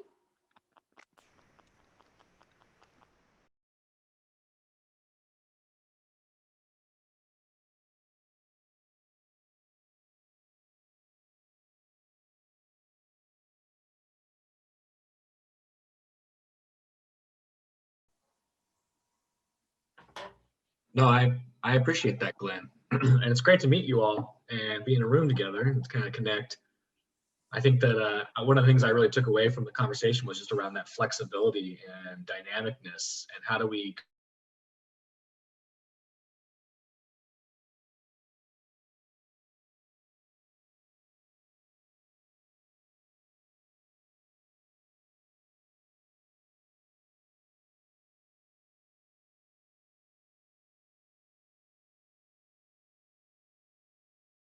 some struggle. So, and I would say that even sort of within our own institution, we have some programs with a lot of aptitude to do it and some that, look, pretty similar from year to year.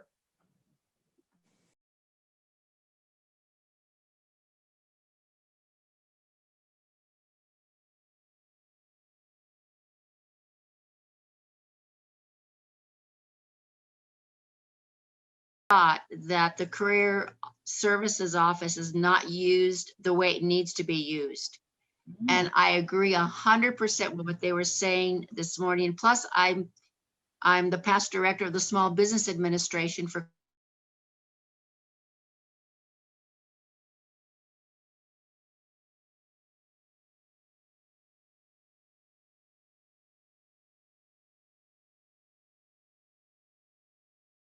the way it is absolutely at odds with the current funding structure that the feds drive through Title IV. And I even know, as a president, having been called on the carpet in front of the JBC about our retention and graduation rates. And so I'm trying to figure out how we walk that line and move into these kinds of creative ideas without jeopardizing the thing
Hello, Tony.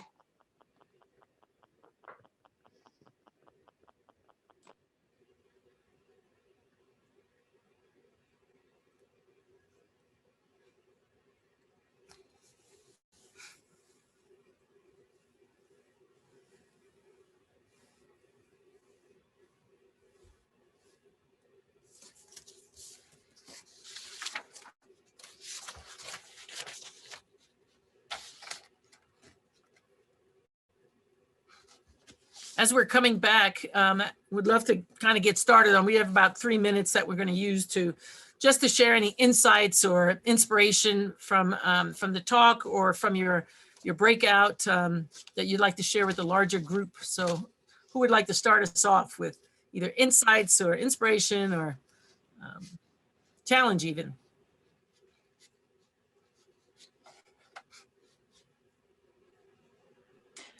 I'll go ahead and start. I'm Patty Starzer. I'm a trustee with Mines. And one of the things that our group mentioned was changing our career services program, that we integrate it much earlier and closer with our departments, so that that may be a better way of connecting what's needed in industry with the type of students that we're producing.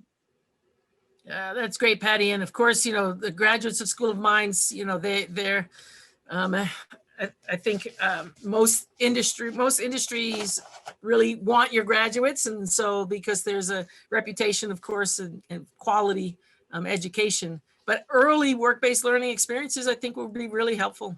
Yeah. Who else? Some insights, challenge, inspiration, either from the panel or from your breakout. Angie, I'll weigh in on, because we had a really interesting discussion around a number of things. A couple of main points. One is this, you know, Michelle made reference to this sort of higher education, you know, better good that needs to be served. And I think there was resounding support in our group discussion that that's something that needs to be worked on. And this trustee network, this might be a good assignment for them.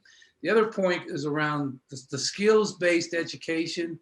Very, very important. We agree, but we also need to, as you looked at some of the data, like from the demographer in the pre-reading, it's still clear that a bachelor degree is a very valued credential and a very necessary credential for employability and to enhance one's ability to be able to progress their career. So as we focus on skills-based education, let's not toss the bachelor's degree out the window and say this is not a valued credential, because it still is very valued.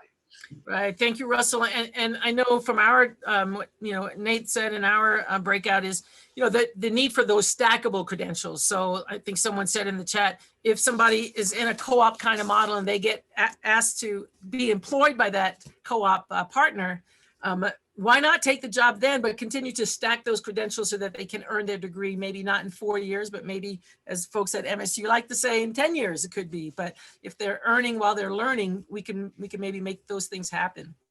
Who else? Insights, inspiration, challenge? Hey, Angie, this is Nancy Chisholm.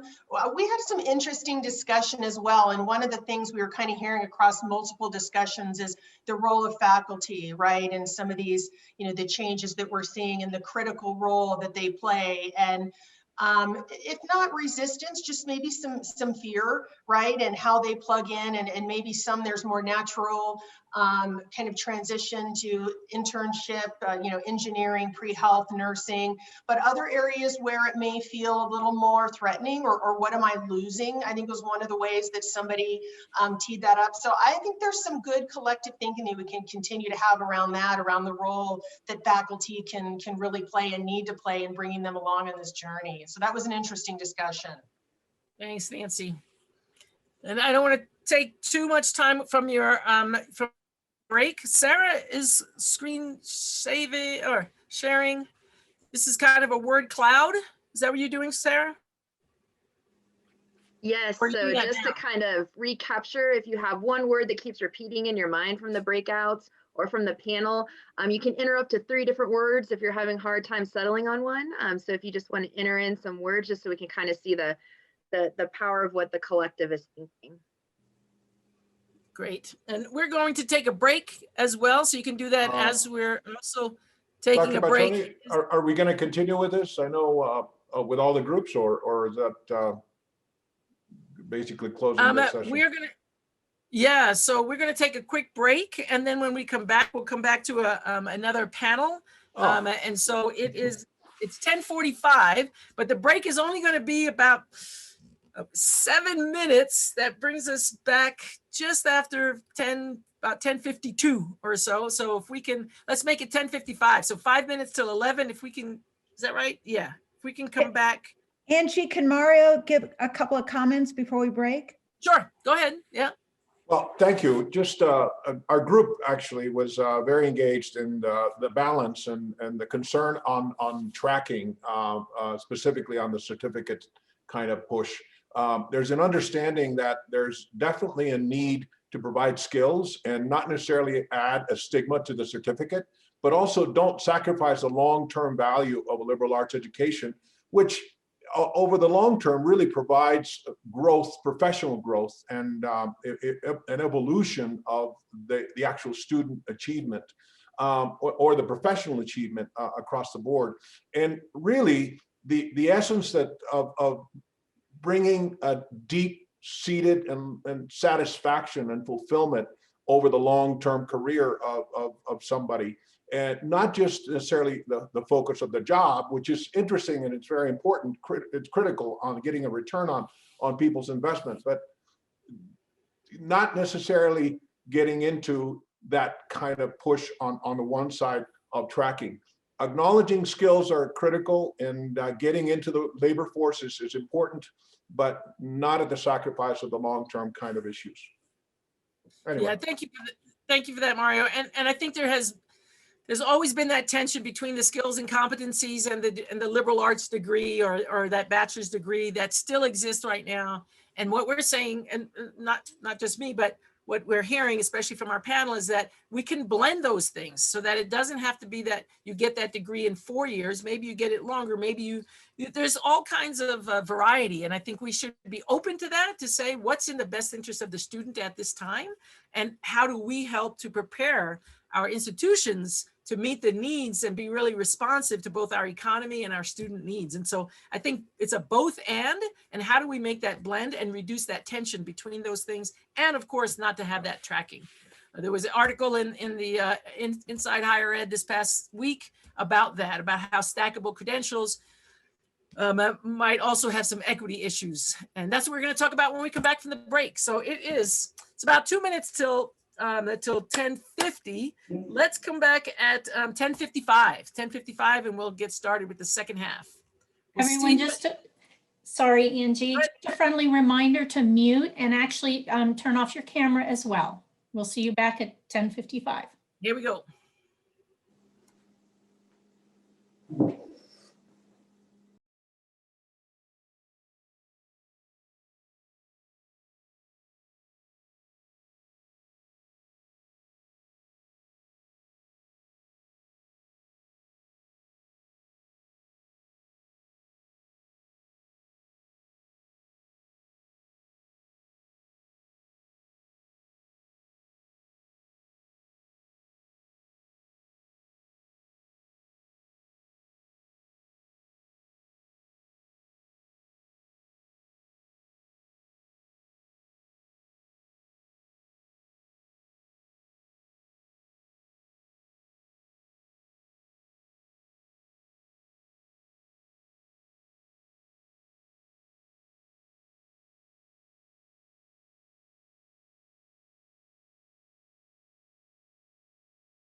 It looks like we have many people back. I think we're ready to go ahead and start. I'm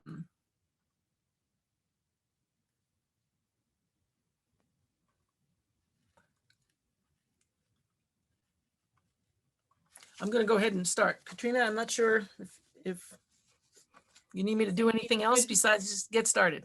We're good to go. Thank you. Okay. Recording. All right, thanks. And just want to make a note before we get started that attendees today, you are invited to the book talk with Michelle, who we had earlier on Thursday at 4:30 Mountain Time. And we will get you that information for that if you want to talk more about her book and explore more of the insights and inspiration that she had. So that's going to be this Thursday at 4:30 Mountain Time. We'll give you more information in the chat. Wow. I'm really very inspired, and I think that Sarah, did you want to share a word cloud of Sarah Heath about some of what came out of the earlier panel? Oops. Is Sarah back You yet? can. Yeah, did you want to do that? Sure. I think it helps to also confirm and affirm what is being done at the institutions, and so. I think there was another word cloud, wasn't there? So this one was the pieces around the what came out of the breakouts. We were going to have one towards the end of y'all's day about what other types of topics would you want the network to present on? Okay, great. So I like that. Some of the big words, collaboration and partnership. Yeah, fantastic. Okay, thanks for that, Sarah. All right, we are going to move into the equity portion, and equity, of course, is it's a passion of mine. It has been both professionally and personally. Being biracial and a woman of color, for me, it's always been an issue, but it became an issue really when I was a high school teacher at Smoky Hill High School, and then it became part of my academic work when I was a professor up at CSU Fort Collins, and then when I moved into the private industry, it became part of the work I did in corporate training and training senior leaders at some of our biggest national corporations in the work of equity, diversity, and inclusion. It is a passion as well of the governor, and he issued an executive order that all of the state agencies that really focus on issues of equity, diversity, and inclusion. And that includes our state employees. Of course, 43% of state employees are employed at your institutions. And so you have 75% of the state-owned buildings. So you are a huge factor in what the state does. And so, so this, I'm not going to take long because we are cutting into a little bit of time here. So I'm just going to share a couple of things. One is that when I came on board at the department, we were in the midst of a grant from the Lumina Foundation on this work. And part of that grant allowed us to form what we call Equity Champions Coalition. And so the first cohort did some great work establishing the foundation for us to continue on that work.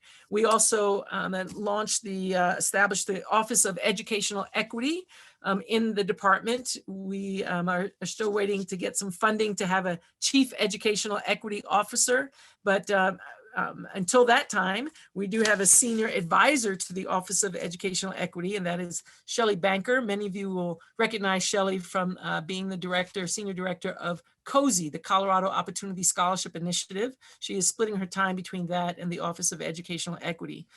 The new Equity Champions Coalition created a report. It's the first of its kind for the state. It's an educational equity report, and that was just released last month.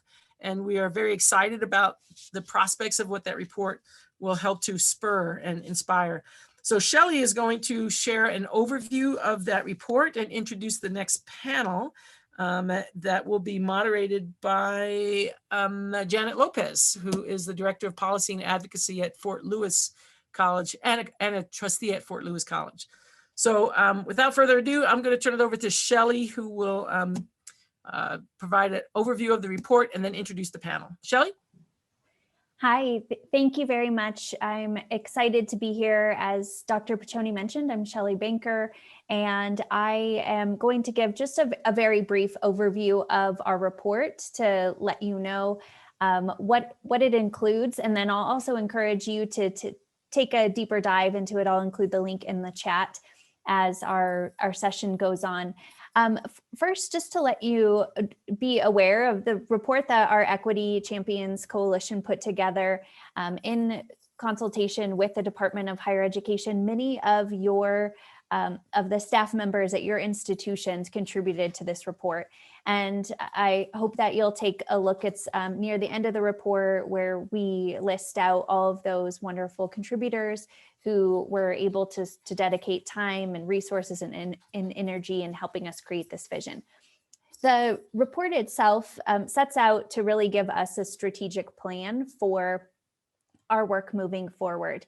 It is a way that we can really take a look back at what we have done well in our data and where we have gaps where we need to continue moving forward. So it creates for us a vision to identify an equitable education system. It lays out principles of what a great education system would look like in Colorado and to help us achieve that vision, and then provides practical improvement strategies that align with those principles that can guide our ongoing activities. And then last, because we know that we need to be able to measure our success, we're looking at ways to hold ourselves accountable, our institutions accountable for that progress. So as you dive into the report, again, I'll share the link. The first section is really going to look at our data. And then the next section will outline recommendations for a brighter future, what we can do. It includes specific actions for our department, for the governor's office, and also the state legislature. And then the last section includes those very specific action steps that we can take. And some of those are looking at our prior learning assessment policies, the Colorado Commission of Higher Education making recommendations that align with the charge from the governor, his executive order for state agencies to be looking internally at diversity, inclusion, and equity. We hope that our Commission of Higher Education might even adopt policies that encourage our institutions to do that.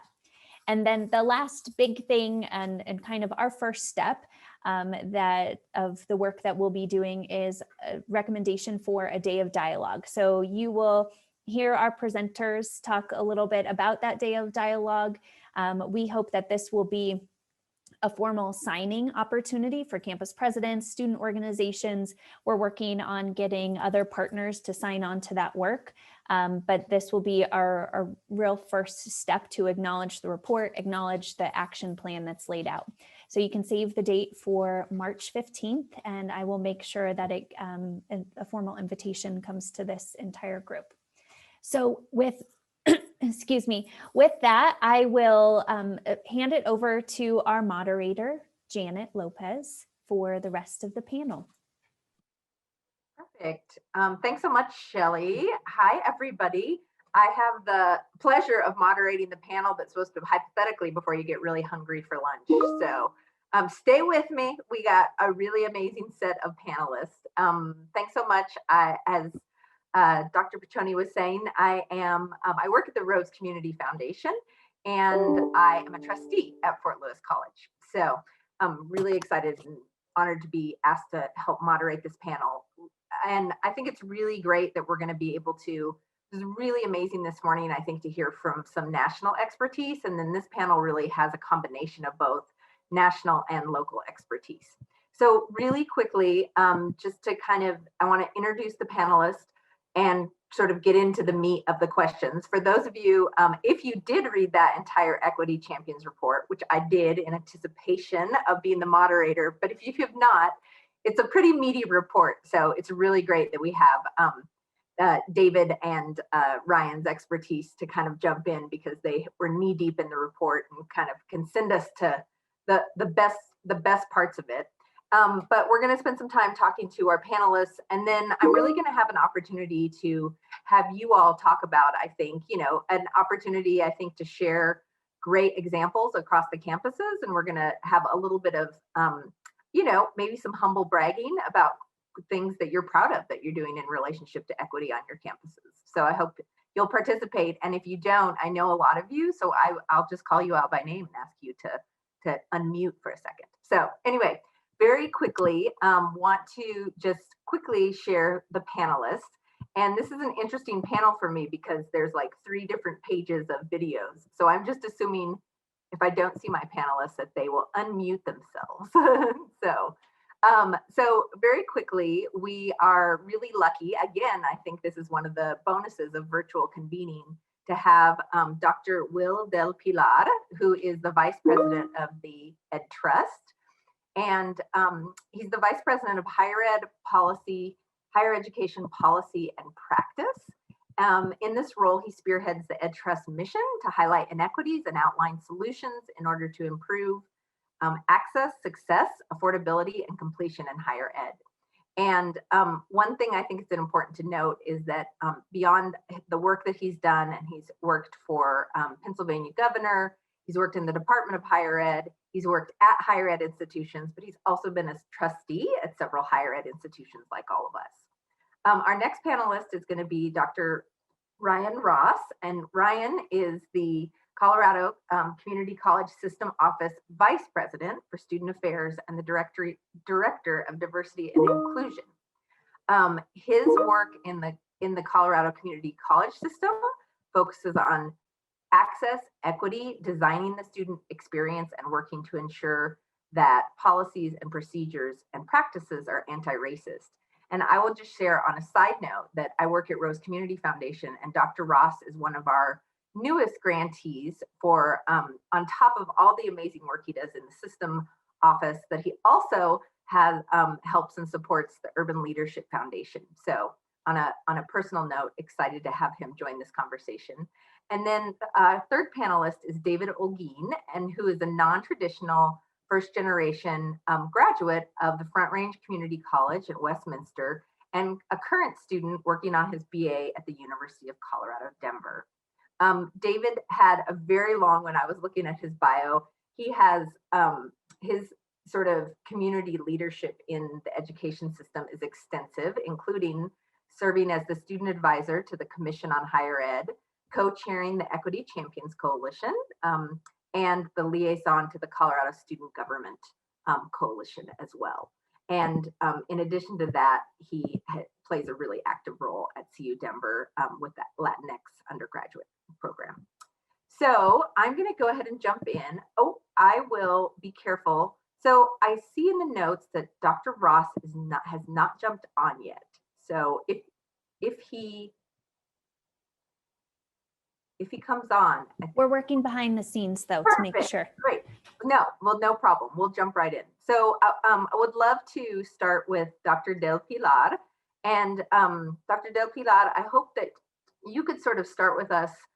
You know, this is really, the purpose of this is to convene all trustees from across institutions.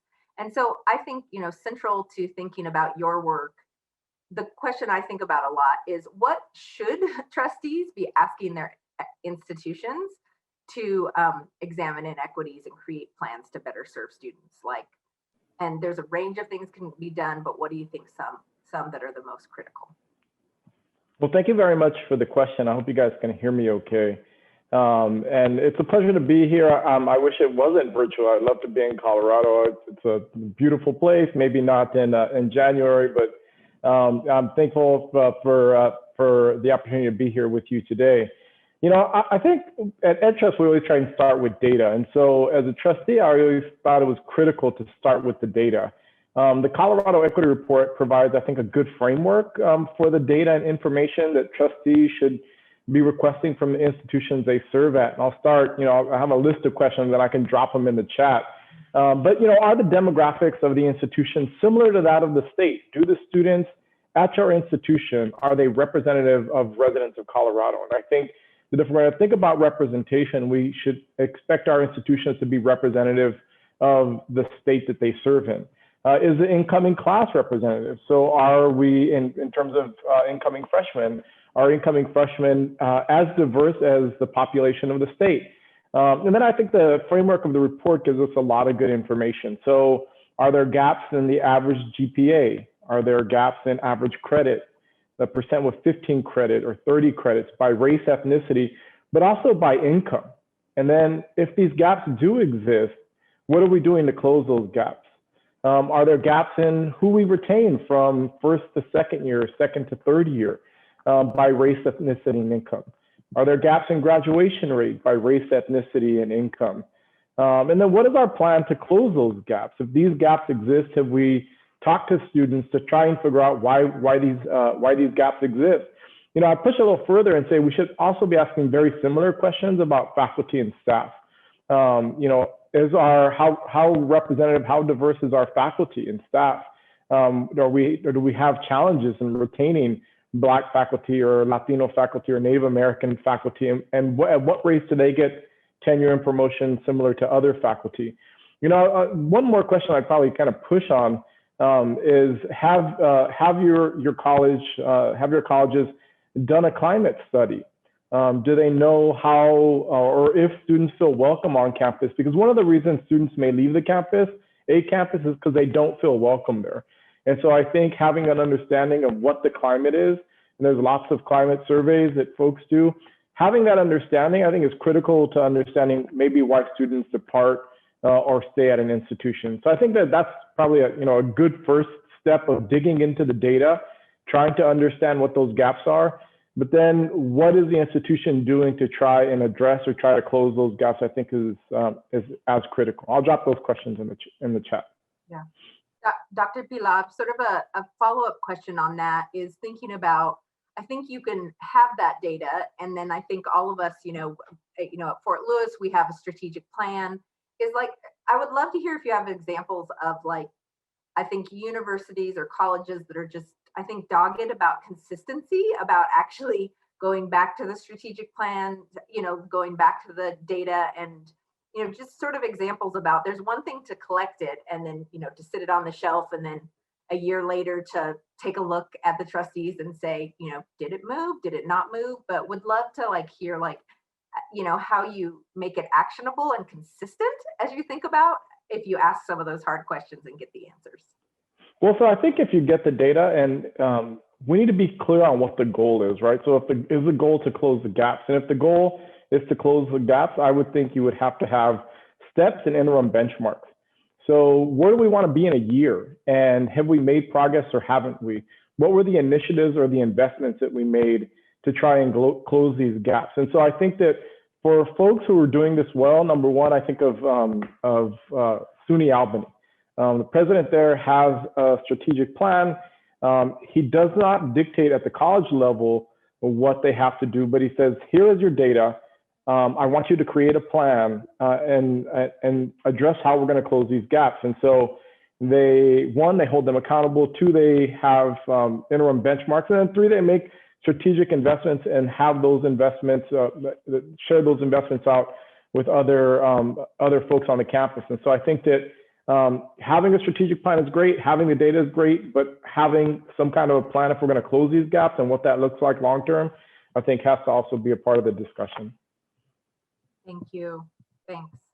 I want to bring David into this conversation and really want to be able to understand. I think David would love to, you have played clearly a student leader across, I think, across the communities where you have been a student, but also across the state.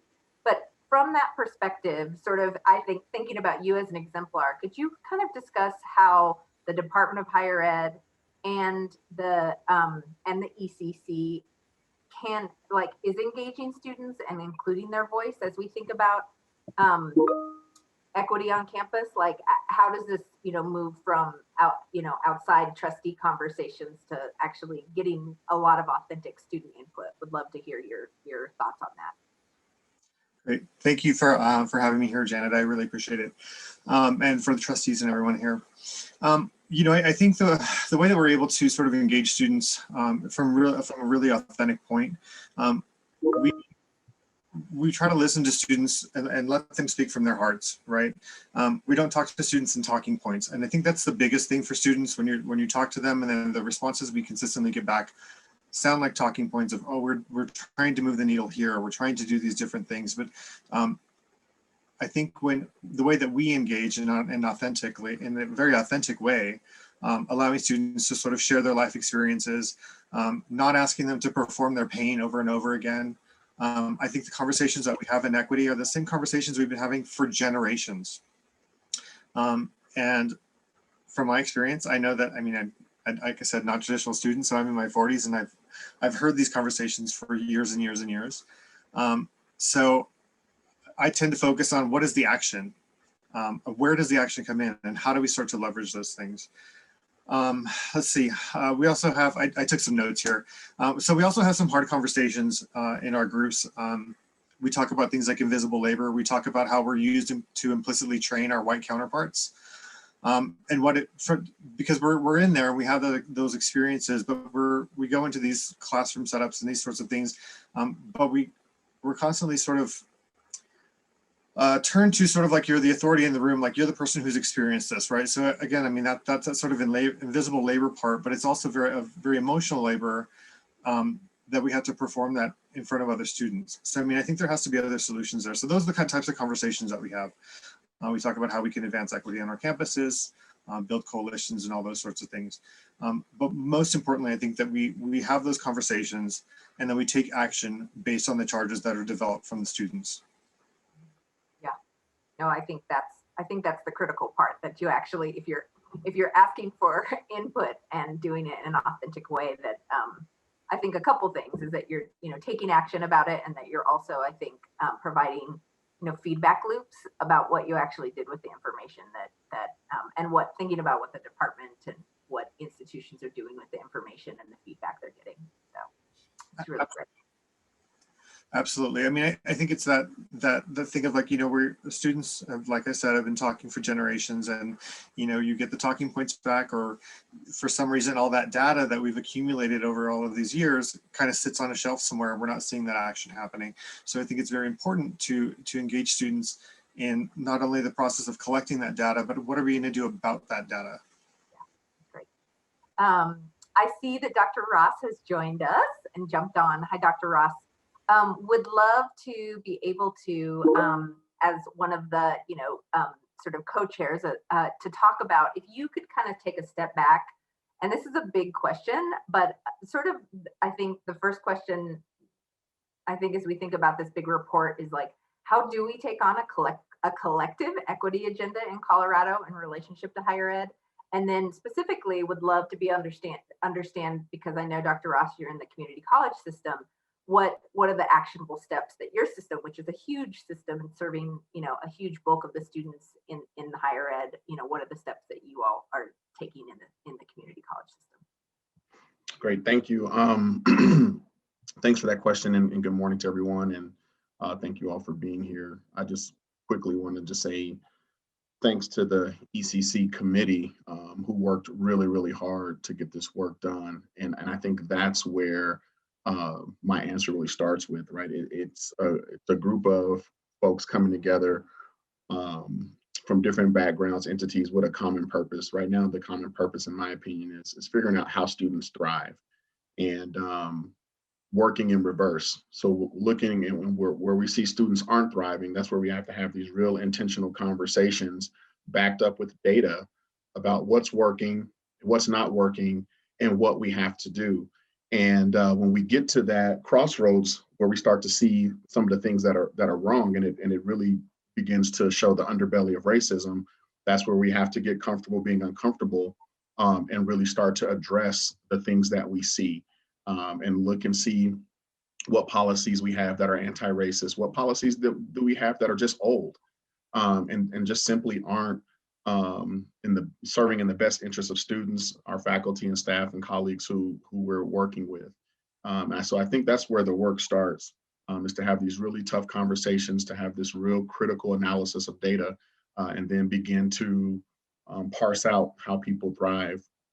Specifically, to do that, in the community college system, we started first and foremost with our leadership, and I think it's the same thing we need to do in Colorado. We need to have people in positions of influence take on the work and champion the work, right? So it was really important for our chancellor and myself in the system to see all 13 All 13 college presidents, our CCCS Online executive director, all really take this pledge to create a culture of equity, right? And the pledge wasn't about getting everything right. It was about saying that we're gonna take steps to ensure that we do whatever it takes for each student to thrive, for every person on our campus, no matter where they come from, to feel comfortable. And we're going to talk about the things that we do right, and we're really going to talk about the things that we've done wrong, right? And that's where I think a lot of the work comes in, is acknowledging where we haven't quite got it right, and making efforts and strides to do that. And so in our system, that's where we started.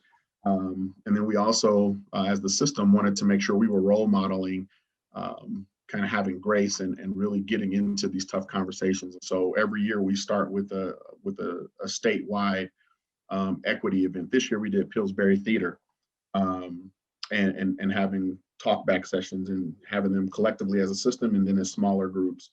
The second thing was then, as we kind of start at the macro, we work down to micro. So ensuring that each college has its own individual equity and inclusion team responsible for creating a strategic equity and inclusion plan that looks at each particular college's goals and needs around equity and inclusion. And with that piece, it was really important for us to have a conversation about this work wasn't punitive. It wasn't about finding aha moment, right? It was really about seeing where our colleges were on their equity journey, recognizing that everybody was going to be in a different place, and then strategizing and planning how we move each one of those colleges forward one step at a time. And so, and those conversations were campus-wide conversations. They include students, they include faculty, they include staff, they include community members, because when we talk about inclusion, we can't exclude people, and that's what happens so much of the time. And so that's kind of where we started. And then from there, the system equity and inclusion plan, or equity and inclusion council, is now in the process where we're evaluating and reviewing everybody's equity and inclusion plan, right? So there's feedback and transparency across the entire system. So everybody knows where everybody is, everybody's working together to move forward. And we're trying to create this culture where there's no judgment, right? We want to create a culture of moving forward. So it doesn't matter where you are, what the challenges are. What matters is what are we doing to move forward? What are we putting in place? So that's, just a couple of the things that we're doing, but really the process that we're taking.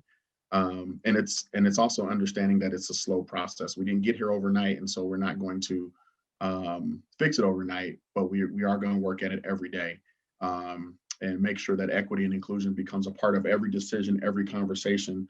So when you go to many of our colleges, you'll hear people talking about thriving. We use the word thriving because sometimes it's easier to understand than equity. You can close your eyes and imagine if somebody's thriving or not. Sometimes it's harder to do that with equity if you don't necessarily understand what it means. But everybody knows what it means to thrive or not thrive. And so that's kind of how we're moving our conversation forward. Yeah, thank you. That's great. I would love to sort of follow up Dr. Ross and David to be able to answer, when you look at the Equity Champions report, I mean, there are a ton of, I think, actionable policy and practice recommendations within it. And I would love to hear from your standpoint, like, if a year from now, what are some of the things that, institutions aren't going to be able to do everything that you've outlined, or the system isn't going to be able to do everything. If you all could sort of point to one or two things in that report that you said, if a year from now we had a discussion and we actually saw movement or we saw impact, what are the one or two things you'd pull out of the report that you think, knowing that many of them are long-term goals, but a year from now, if we sort of checked in and said, you said this and this, what would that be? Would love to ask both Ryan and David. Well, for me, it's pretty simple. I think it's the easiest one. It's the data. I want everybody to understand what their data actually means, the disaggregated raw truth, because that's where everything else starts. The other thing that I'll say is there are a lot of actionable items, But the reason why there are so many actionable items is because we're in such varied places in the equity journey across our state. And so for me, it's the data and then colleges recognizing where they are and choosing the action item that most is going to best benefit them moving their journey forward. So it's hard for me to pick one outside of just zeroing in on the data and understanding what the data means for the lived experiences of faculty and staff on our campus. That's great. David? First, we need all of you to sign on to the Day of Dialogue and send it to the report. The first thing. So students are always asked, how do IHEs make students feel comfortable? So for me, this plays directly into the action things. So hiring Black and brown professors to reflect student enrollment. That is how you make students feel welcome. Also, I believe that in expanding the ethnic studies majors and minor programs, allowing students to see themselves in the coursework. Developing that sense of identity and cultural capital is essential to keeping students retained and completing their degrees. And I think that those are probably the two biggest, most important for me. Mm-hmm. Yeah. Thank you. I also want to, I've been reading the comments in the chat, and I think also important to sort of the emphasis that both Dr. Del Pilar and Dr. Ross talked about was the emphasis on the data. And, you know, there's a comment, and I think I'm sure that Mario is hopefully comfortable in sharing just that the data is lacking. And so, you know, how do we push, I think, as systems for better disaggregated data, better access to data, both at the state level and I think within our own institutions. And I think there was a second comment in here, I think that was pretty important about, you know, how do resources flow to actual efforts that are around equity on your campuses? And, you know, are you asking the questions about, you know, how money and resources flow?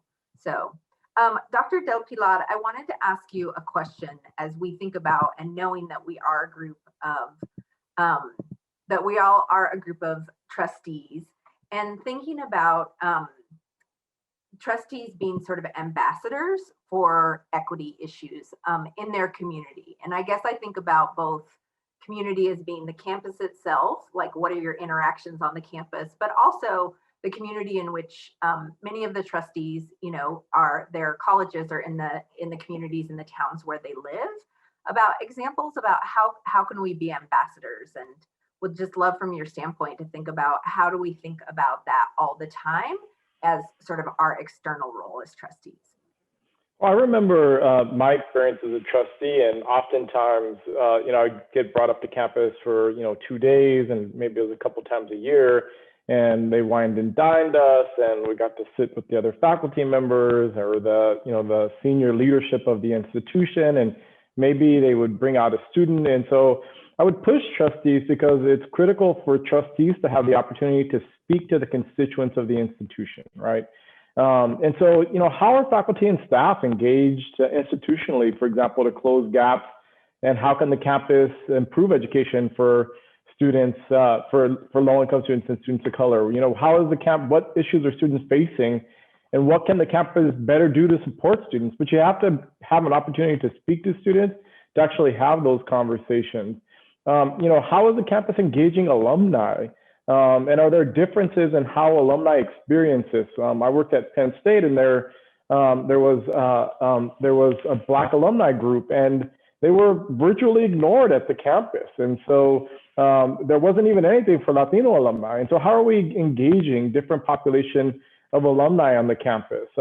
Trustees should, you know, push campuses to equitably serve all students, but also encourage campuses to engage in evidence-based practices and share back with the constituents, with the students and with faculty and with alumni, what the institution is doing to try and improve outcomes for those students. I think a lot of times the information isn't flowing. And so I think trustees can be a critical part of the information on what we're doing, what we're trying to do to really improve equity on the campus. Are we, you know, investing in targeted financial aid and emergency grant programs for, you know, low-income students and students of color who may, without these resources, not be able to complete? Sometimes, you know, colleges don't do a good job of sharing that information out with constituents. And so I think it's critical for trustees to sometimes play that role of kind of the mediator between the constituencies and the Board of Trustees, not only to soothe the constituents, but also to bring back complaints that those groups may have against the institution, which the institution maybe hasn't given voice to and hasn't provided an opportunity for those folks to have their grievances heard. And so I think faculty trustees play a critical role, not only, like I said, among faculty, staff, students, and alumni, but also with the local community. And I think sharing, the critical things the campus is doing to try and improve, outcomes for students is important to share with those constituents. I think that's a really great. Sort of following up on that, would love to be able to have you share, I think, some examples of sort of promising work that you've seen in terms of real impact on equity goals for, I would say, colleges and universities nationwide, if you think there are really any shining stars. And I think in particular, would love to, the constraints of our financial system, would love in particular, I think if you can give examples from states that are sort of similarly financially constrained as Colorado is. I think there are some states that invest massive amount of resources, and I think, and we're not in that same position. So would love if you have any examples of states that are sort of similar to us that have worked on equity and sort of moved the needle statewide. So I'll speak first to institutions that are doing, kind of good work in this space. And one comes up for me doing particularly good work around Latino students, and that's the University of Central Florida. University of Central Florida, first they identified where the students were. So if we're going to try and improve access for Latino students, where are they?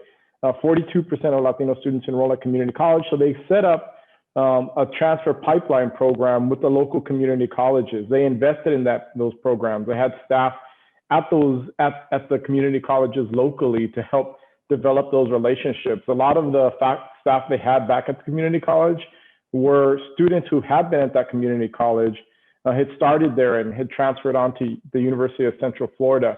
They've invested it over time. So this transfer program, they've had it for over 8 years. And they didn't try it for 1 year and then walk away. They invested it, and then they used the data to improve that program. And so I think that, there are strategies that institutions adopt. They measure it. They know what percent are first generation, what percent of the students in that program are Latino. They've done a lot of things, I think, very strategically to try and ensure that they were going to be a representative institution in a state where most institutions aren't representative. Regarding your second question, I think a lot of states are struggling financially, especially in light of what we see happening nationally with COVID-19 and the economic fallout. But I want to be really clear that trustees should continue to advocate for more higher education funding. Colorado spends less per full-time student than they did in 1980, and it's 47th in the country in funding. Low-income students would need to work around 23 hours a week to be able to complete college debt-free. And that's at a public four-year institution. So, most of the trustees here are appointed. You should continue to advocate for additional higher ed funding. I think that's critical.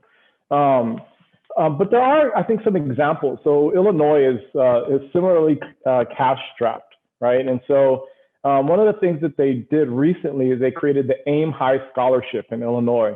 It provides $3,000 per year for students who attended an Illinois high school and they meet certain financial qualifications.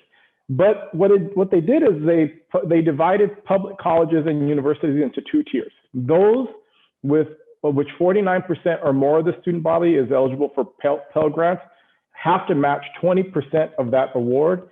And those institutions serving less low-income students have to match 60%. So they know that these institutions, a lot of times, institutions that serve more low-income students and students of color actually have less less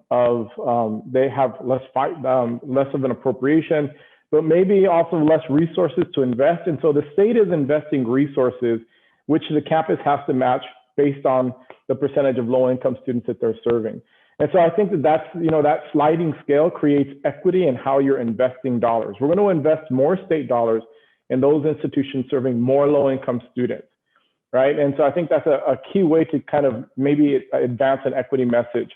They also created a statewide equity working group made up of college presidents, trustees, students, legislators, business and industry folks, national state higher ed experts, and philanthropy. And I'm a part of that group as one of the external experts. But we've been working to identify solutions and best practices to improve equity and access, completion and affordability for Black students, because in Illinois, there's been a significant decrease in access for Black students. And so we're focused and we're identifying solutions. And these are, solutions across a broad array, factors, dipping down into K-12. And I know you guys have Tabor, and I know all the challenges of Tabor and school funding. But I still think that, there are things that can be done at a statewide level if you engage, broad segments of community. A lot of times in higher ed, we try to solve problems very much unilaterally, right? We're very much siloed. And so we're looking for a siloed answer to a problem that is, I think across society that I think transcends. And so I think that, that type of a working group that's been pulled together with philanthropic funding, I think is actually identifying solutions at the state campus level to try and close some of these gaps. Thank you. That all of that is, I think, incredibly relevant and useful and sort of inspiring to think about if we could push to that. We have about 10 minutes left, and I want to make sure and have an opportunity for folks on the call who would like to share out. I would love to just sort of popcorn around if people are willing to, and have folks respond to sort of one or both questions. And so I think what we'll do is, if you want to respond, if you would put maybe stack in the chat, and I'll call on you. We could sort of start with whoever starts first. But the two questions I wanted to, with the 10 minutes left that we have, is to have trustees that are on this call, I think, share out either the internal work and process on DEI initiatives that your trustees are taking on, if you feel willing to share about that. And I think the second question I would love to have folks answer is equity embedded in your strategic plans? And are there specific goals around it? And if there are there budget decisions that are made in reference to those sort of goals? So if people have things that they'd like to showcase or things that they think need to be worked on, I would love to have people sort of share out among institutions the work that's going on. And Shelley put the questions in there. So does anybody want to start? Whoever starts first doesn't have to put their, and if you'll say who you are and what institution.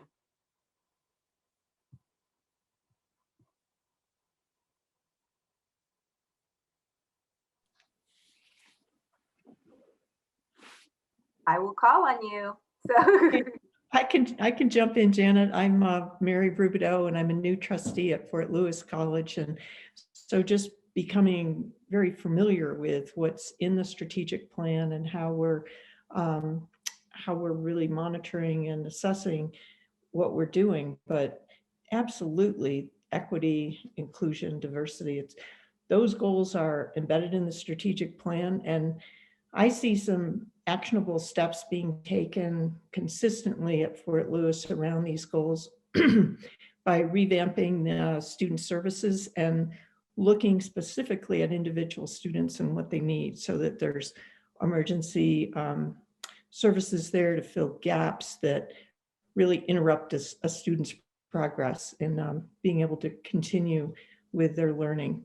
Also, a focus from Fort Lewis has been to work really closely with the high schools in terms of looking at students that are interested in a four-year degree and trying to make that seamless by increasing concurrent opportunities, also looking at the local community colleges and how we can make sure those transitions are there for all students.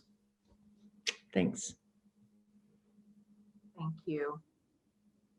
Hey, Janet. No, go ahead. Go ahead. Oh, no. Hey, I just wanted to follow up on that great point that Mary made. And my name's Ernest House. I'm with Fort Lewis College as well. And for those that don't know, obviously Fort Lewis College started as a boarding school, as an Indigenous Native American boarding school. And so there's a huge history there that we need to also confront ourselves as we're simultaneously doing this DEI work. And we've been working really closely with President Striticus and the Native American student population there. So I think that's critical. One thing I wanted to bring up to this group though, because I've noticed that more and more higher education institutions are starting to do land acknowledgements, which I think is great. We use it. We use it at our graduation. We use it at student orientation. I start it with every board meeting. But it's when to use it, how you should come about doing it, because it could also have, you don't want it to have a negative impact.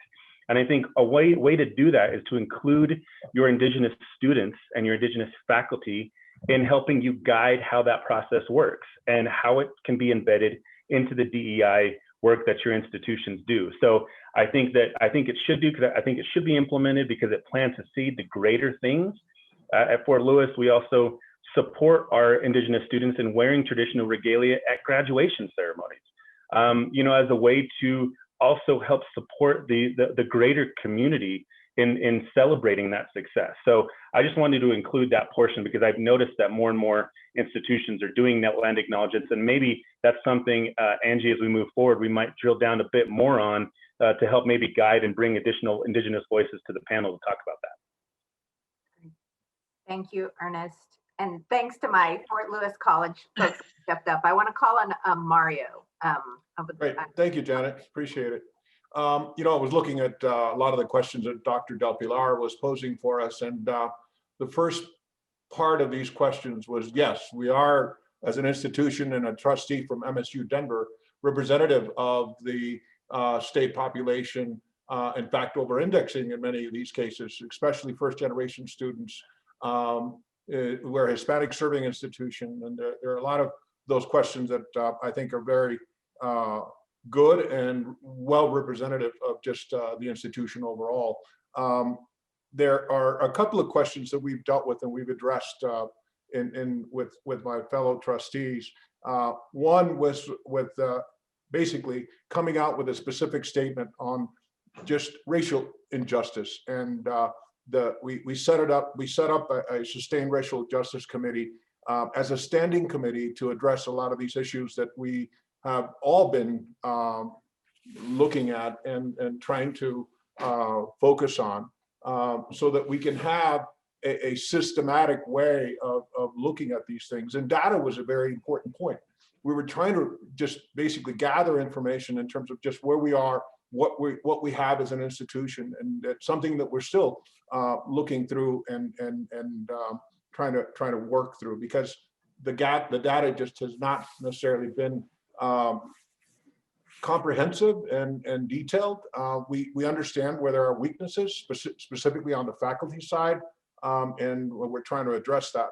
But more importantly, we also realize that as an institution, we have been funded, I'm trying to put this politely, it just in a way that just has been really unfortunate and difficult to understand on a per student basis.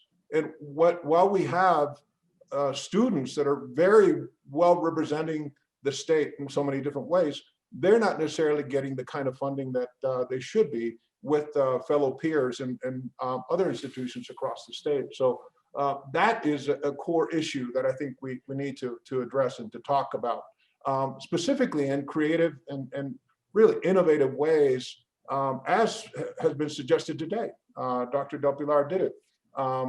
David Olguin actually also made a very good point in terms of the focus that we need to take with respect to the needs that students have, and the representation that would make them feel welcome overall with faculty. So key areas, and very proud of a lot of the things that I've seen and how we've instituted the DEI office in particular. We have Michael Benitez, who is basically a new position that has been put in place. So very focused and excited to see.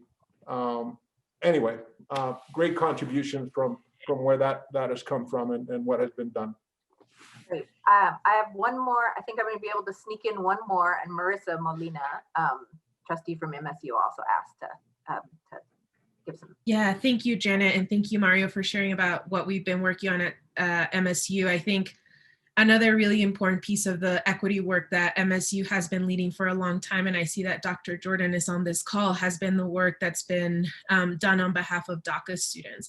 And I think that that work has been really important as a DACA recipient myself and a graduate of Fort Lewis College. I think the space that I see created at MSU Denver and the ability and agility of MSU to be able to respond when things come down that impact our DACA students, right? Knowing that we serve the largest population of DACA students in higher ed in Colorado, probably outside of community colleges, it's been so important that we can adapt quickly, right? And it's not just saying to students, we stand with you, but look, we have resources in place. It's people like Mario and Barb who are leading the way and making sure that there's funding to provide legal aid for some of our students, to ensure that we have an office and staff member that support them. And so while we absolutely are not funded in a way that is equitable and representative of the students that we serve, I think MSU has proven that, you know, budgets are a moral document, and we have put our money where our mouth is, and we're making sure that our students who need us the most and need wraparound supports that are different than others are receiving that. And I think the work around DACA students has been really quite a highlight for that. And just want to give a big thank you to Dr. Jordan on this call, who has led the way and paved that. So I'm proud to serve on the board for that reason. Thank you. Thank you, Marissa. Oh, Janet, one last. yeah, one just real quick.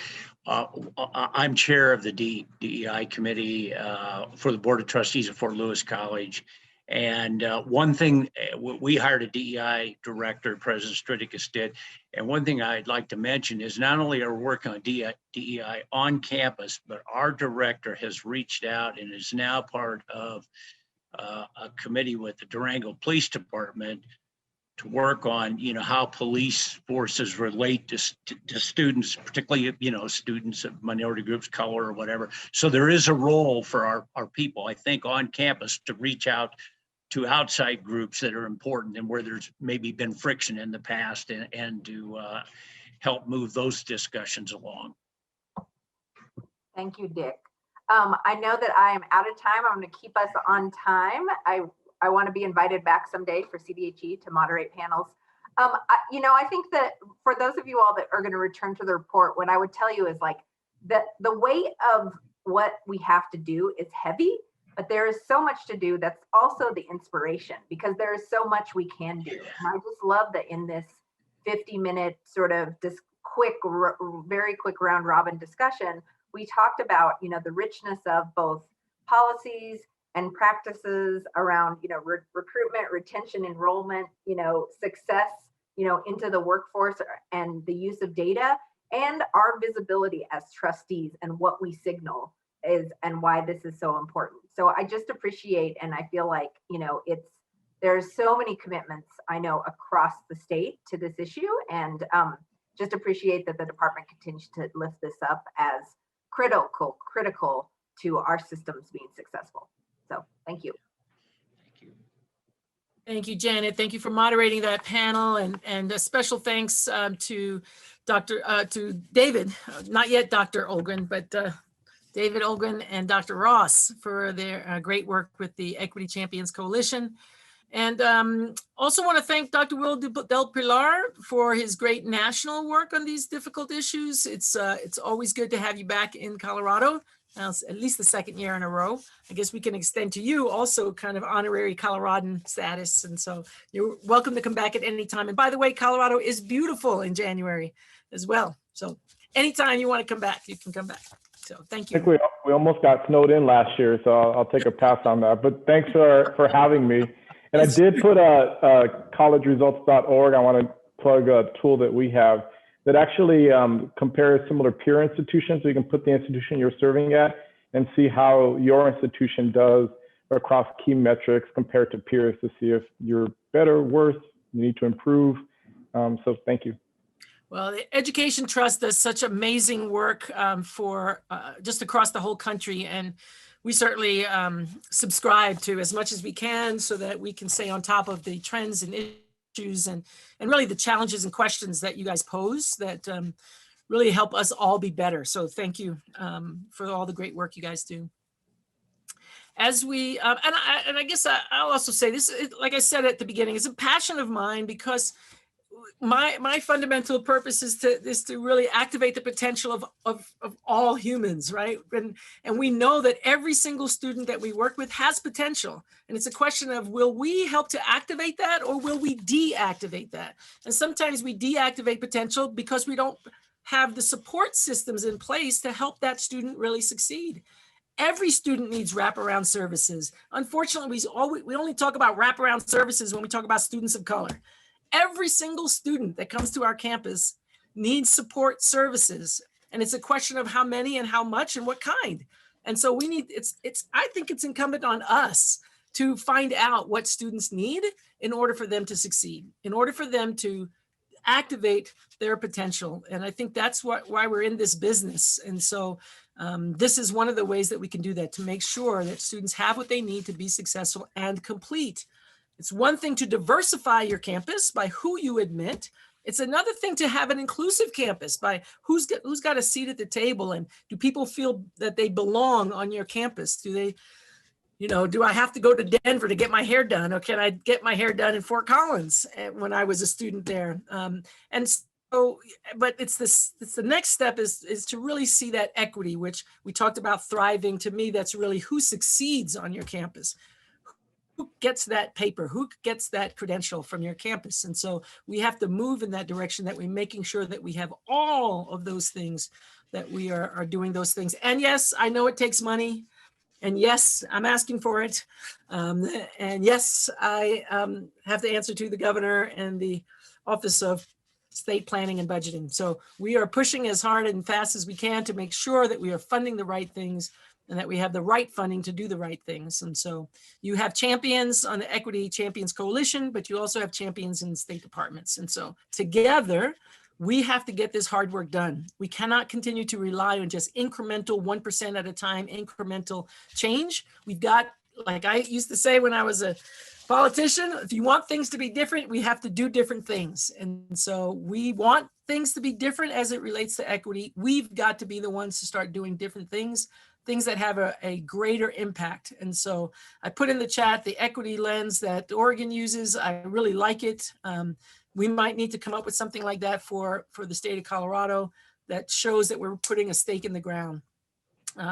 Anyway, I'll get off that soapbox, and I'll give an opportunity for another person to get on a soapbox. And we are coming to the close of this convening portion of the conference, and certainly appreciate the time. I know Zoom for many hours is tough to do, so I thank you for all of that.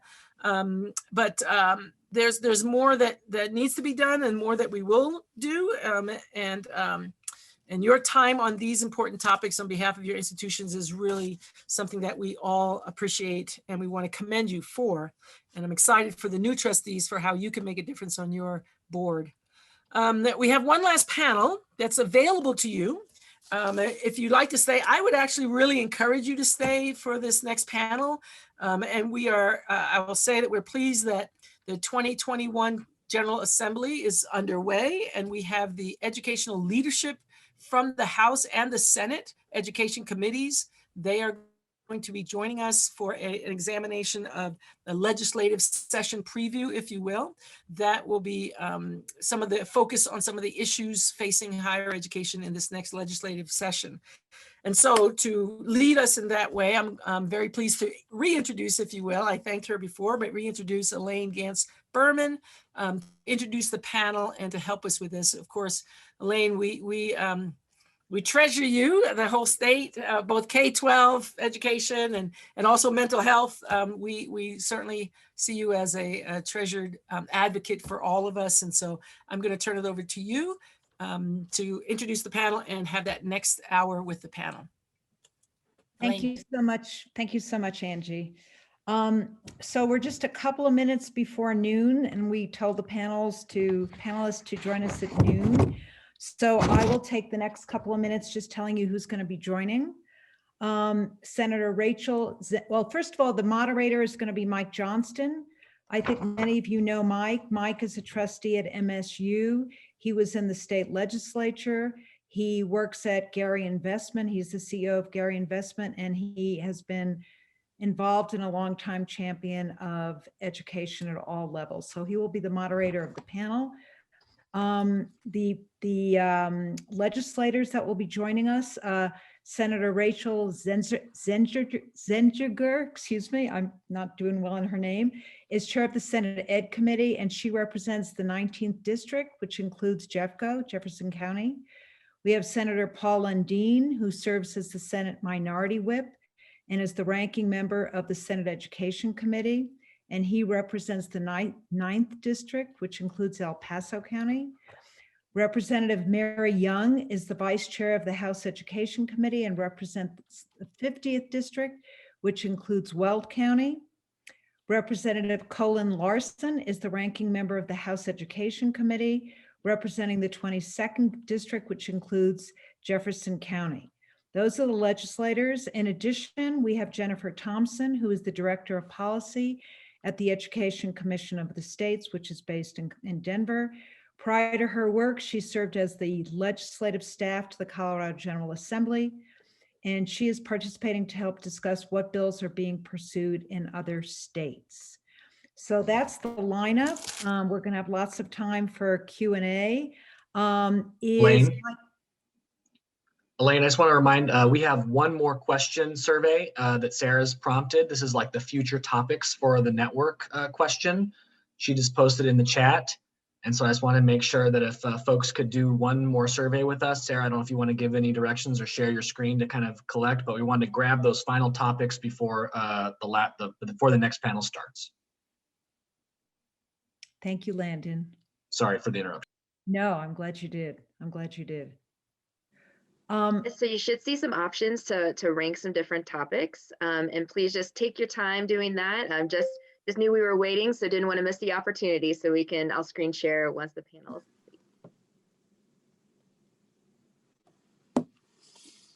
complete. Has Mike Johnston joined us yet?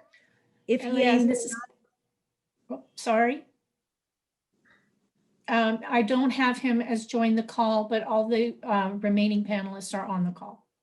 Okay, then why don't we get started? And Jennifer, if you could share with us what some of the highlights from what other states are doing in terms of legislation for this upcoming session, that would be very helpful. Thanks so much, Elaine, and thanks for having me. If I can, I'd like to spend just a second telling you a little bit about Education Commission of the States. So you know where I'm from.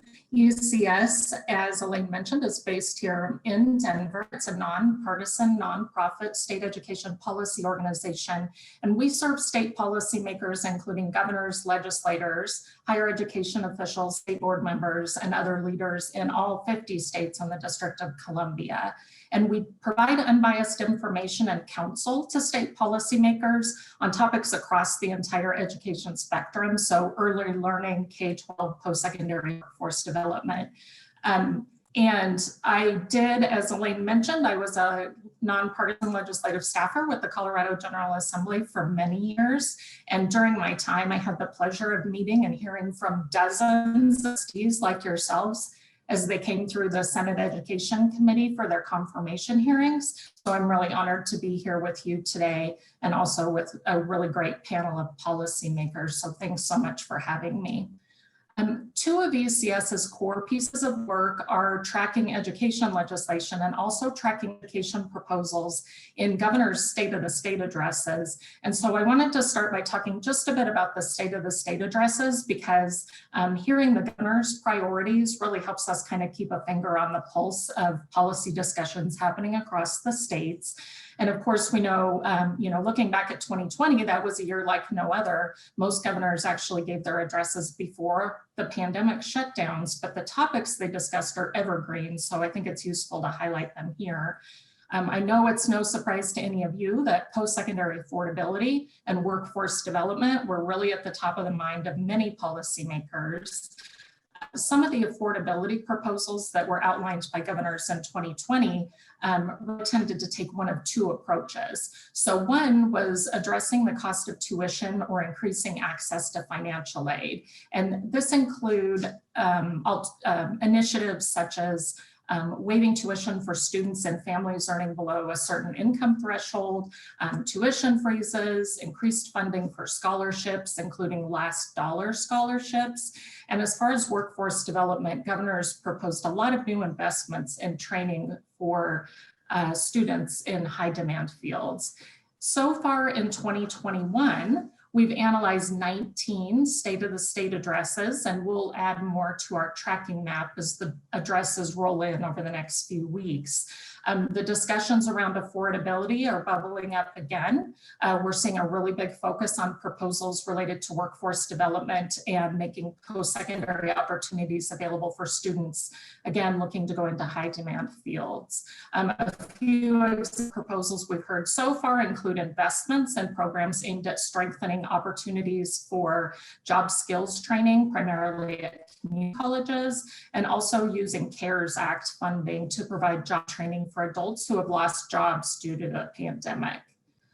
Before I talk a bit about trends in legislation, I want to acknowledge that we know that post-secondary education policies are also often made at the institution level or the system level, and ECS really focuses almost entirely on state level policies, specifically bills that are passed by state legislatures. So we know that many decisions are left to you, but also obviously many important decisions are made by the legislature. So I want to step back to 2020 since we don't have much of 2021 to look at yet, but most of the top issues were the same ones I just described that governors have been talking about. So post-secondary affordability and workforce development are right at the top of the list. On the affordability front, in terms of legislation, we saw a number of bills aimed at providing debt relief through loan forgiveness and repayment assistance. And again, often focused on students in high needs fields, such as STEM fields, as well as first responders, members of the military and their dependents, and also teachers. With only a few weeks of 2021 behind us, we're already tracking 70 bills across the country related to affordability and debt. None of those have passed yet, of course, but it looks like the trends are going to be very similar in 2021 as they were in 2020. But we're already seeing an even greater focus on loan forgiveness, repayment assistance, and grants for first responders. In terms of workforce development, some of the types of legislation we saw in this space included quite a few bills that address the collection, connection, and sharing of student and worker level data so that we could connect information about high needs fields with post-secondary institutions. States were also looking at ways to use funding to incentivize employers and schools to provide workforce training opportunities or to provide funding directly to students to support the training. And that's often happening in technical and community colleges. I did want to provide one state example that I think is interesting. Utah enacted legislation directly related to issues that arose out of the pandemic. They passed a bill that directs financial grants to institutions of higher ed to offer short-term programs for people who were furloughed or laid off or dislocated or in other ways affected by COVID-19. In addition, we saw a number of states that enacted legislation related to providing post-secondary education, work experience, or credentials to learners. Legislation in this area really commonly addresses topics such as apprenticeships and post-secondary credit for work experience. And we know Colorado has done quite a bit of work in that area. We aren't tracking enough workforce bills so far in 2021 to spot any trends, but we don't have any reason to believe that 2021 is going to be a whole lot different than what we saw in 2020. So that was a really quick and dirty overview of the national landscape, and I hope it's useful to use to sort of frame your conversation going forward. I will go ahead and drop a few resources into the chat just so you can find more information, but I'm really looking forward to hearing what's on the agenda in Colorado in 2021. And thanks again for having me. Thank you, Jennifer, very much. I'm going to turn it over to Mike Johnston, who has joined us. And Mike, you've been introduced and the panelists have been introduced as well. Thanks so much, Elaine, and thank you all so much for letting me join you. Great to see a lot of my fellow trustees on the call, and thank you so much to the legislators who've made time out of, I know, a very busy schedule to join us. And so I want to jump right into a couple of questions I have for you all as a starting point, and then I know we'll have questions from the broader group. This is certainly an active bunch, and so I will leave plenty of time for other trustees to ask questions. I think the opening question probably on everyone's mind, and Senator Lundin or Senator Zenziger or Representative Larson, whoever wants to jump in on this, feel free to, is we just love your introductory take on what you think might be in store for higher education in this coming legislative session, whether there are ideas that are circulating now that you think are important, whether they are structural, whether they are funding based. I want to just start with an open-ended question of what do you think are going to be highest priorities on the legislature's agenda around higher education? Then I have some more specific questions about other parts of the work that we're all engaged in. We'd love your insight on as well, but love to start with that open-ended question. Whoever wants to jump in.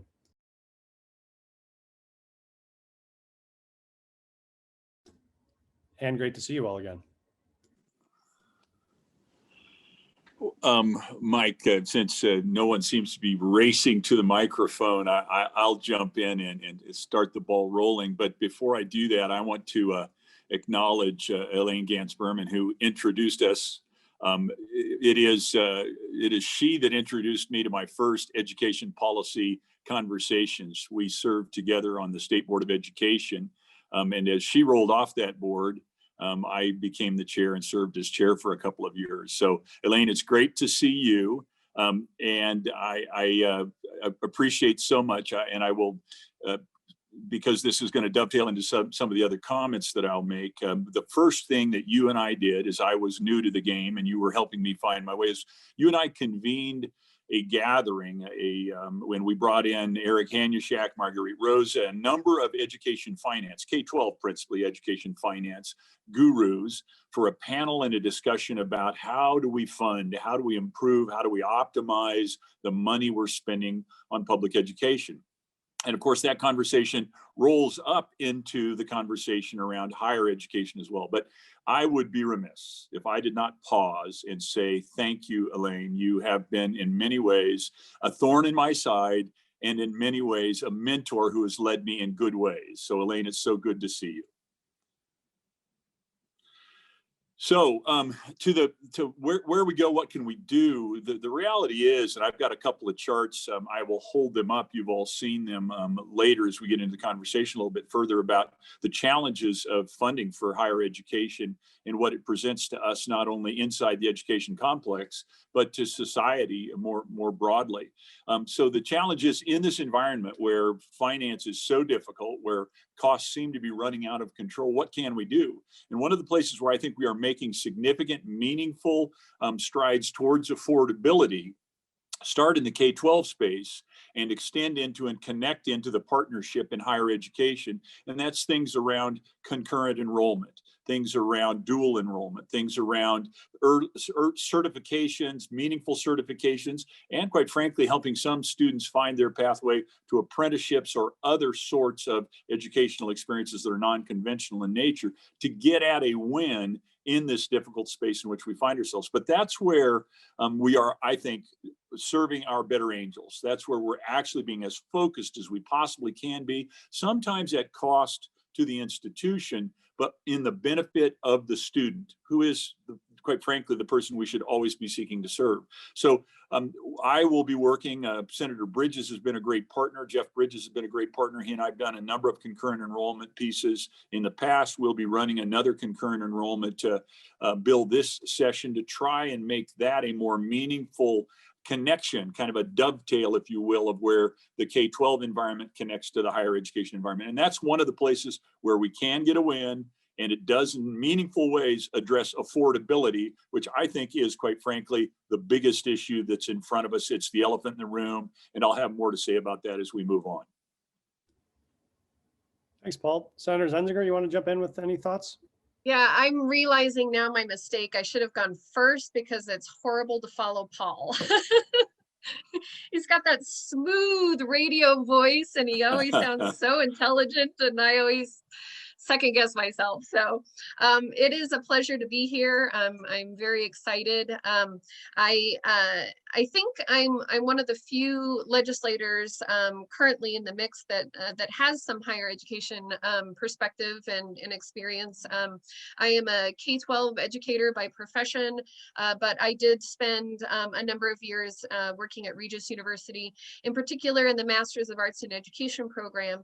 And my focus there was on really developing a new program and ushering it through the accreditation process. So had a lot of interaction with CDHE. And then I actually was very fortunate to be on the ground to really help with a banner program in my mind, which is the Colorado Opportunity Scholarship Initiative. I'm very grateful to President Garcia for giving me an opportunity to work for CDHE and be a part of that team, and to really help foster that program in its infancy. I truly believe it's one of the most incredible programs that we have here in the state, and I see it really as sort of a recipe that we may look to for how for lessons learned, for things that are working, the secret sauce, and apply those same types of lessons to some other areas of higher education. As far as the landscape goes, what kinds of challenges do I think that we're facing right now? I think we're going to get into that a little bit today, but just top of mind, last year I had the great privilege of being on the Joint Budget Committee, which is an amazing experience, except for when you are in the middle of a pandemic and your state revenues drop by $3 billion. Then it's not so much fun. And higher education really was among the top three that took the brunt of the majority of our cuts within our budget. So we are definitely going to have to look at what the impact of COVID was to the budget. We're going to have to look toward ways of restoring the cuts that we made. But then when we made those cuts, it was already in a long line of underfunding of higher education in Colorado. So we were already at the, near bottom as far as higher education funding. And so the cumulative effect of COVID and the pandemic I think poses some real challenges for Colorado. I think also one of the opportunities that we have that has been presented to us as a result of COVID is the nature of work and how that has changed. So we have lots of conversations about the future of work and how we are going to adapt and how does higher education fit into that picture. And I really do see this as an opportunity fraught with challenges, but it's an exciting one. It gives us an opportunity to reassess, figure out what worked, what didn't work, and how we can align our universities and our colleges to be able to fit better into that future of work. I am particularly interested in how we can close those equity gaps and those attainment gaps. And in particular, with all of the research that we have now, I recognize how critical it is that we start to make progress on making sure that our students obtain a credential. It's just really critical. Some credential, we all know that, if you spend 4 years in college and obtain no credential, it was worthless. The amount of debt that you incur without being able to get that credential at the end is very detrimental. So we have to make sure that we are working with all of our students wherever they are in that continuum to be able to to obtain some sort of a credential. And then lastly, I'm very curious. I'd like to hear today from you about our new funding formula that we just put in place. In particular, we have a component that is a new component of our formula that I'm very excited about, which is first generation students. And acknowledging that within our funding model. So I want to hear some feedback about how do you think that's going. It's new, so we're definitely going to have to learn from our experience this year. But I'm hopeful that the changes that we made are more responsive and allow us to align with our strategic plans and our performance plans in a better way. Thanks so much, Senator Zunziger. I'm going to let Representative Young and Representative Larson make some opening statements, and I'll come back with some specific questions. But Representative Young, do you want to jump in next and tell us, what do you think will be on the agenda for higher ed this session, and what do you think should be on the agenda for higher ed this session? Well, I'm happy to follow my two compatriots in the Senate. I'm going to say, first of all, I'm going to sort of rename myself. I'm Dr. Mary Young. I'm a beneficiary of the higher education system in Colorado. I earned my doctorate at the University of Northern Colorado. So like Senator Zunziger, I also share experience working in higher ed, having spent a number of years both at University of Northern Colorado and University of Colorado, Denver, working as an adjunct. And that was with the foundation of spending about 40 years in public education.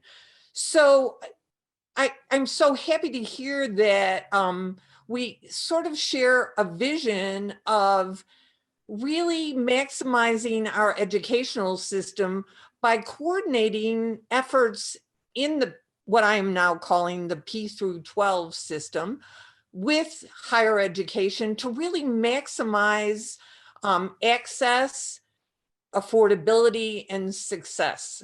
And I think not having listened to Director Petroni earlier, but having heard and interacted with her, I'm sure she reiterated the importance of sort of revisioning what higher education does, and really looking at 24 to 35-year-olds and really extending that upper limit. I think you've probably talked about revisioning that this morning too.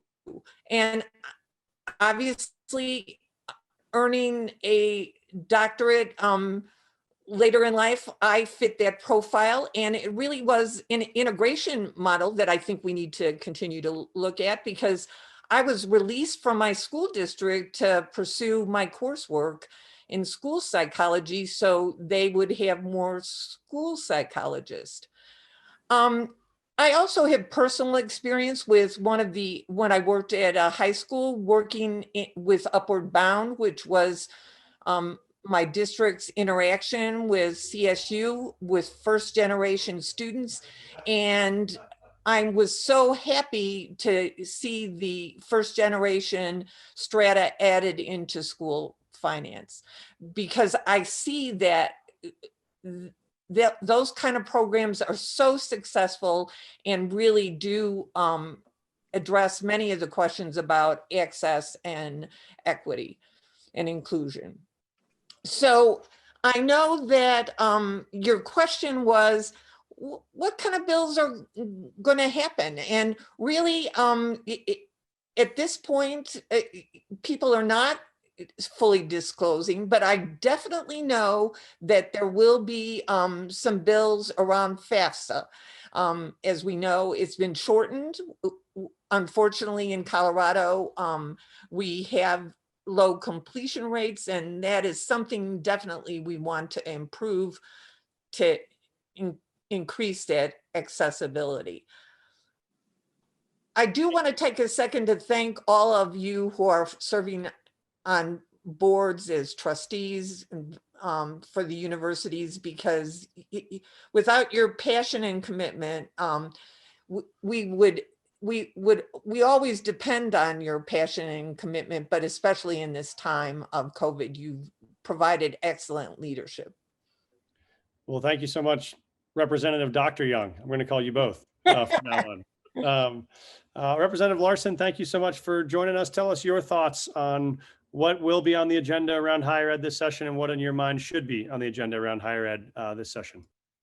Absolutely. And thanks for having me. I am Colin Larson down in South Jefferson County. Do not overlap with Senator Zenzinger. So, you get a little modicum of geographic diversity. So, yeah, and I'll try not to take too much time because I know we got a lot of questions to answer. But frankly, definitely want to echo what my colleague, Senator Lundeen, said around the need to, frankly, I think there's a lot of opportunity in those, what I'll call 11th, 12th, and 13th years of education, blend those together. As much as we can take the financial burden off of students entering into college, be that, through better access to AP or IB credits, be that through entering with a credential, concurrent enrollment. There are many different avenues that we've been exploring in the last couple of years that I frankly celebrate, would love to see continue.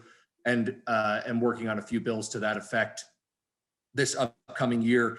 And I also want to point out something that my colleague Senator Zenzinger pointed out, the importance of leaving with a credential, because I think that is something that frankly was a big issue prior to COVID, but with COVID and the number of students that we're seeing, and I don't think we really have our arms around it yet because we're still frankly in the middle of it, but the number of students that we're seeing either pausing in the middle of their education due to COVID, or frankly putting off enrolling in higher education just because of the circumstances surrounding COVID, the inability to access campus online.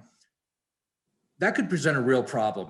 We could have frankly, for the students that were already on campus or in the middle of their degrees, the number of those that may not come back and complete will be a huge issue. They've already incurred student debt.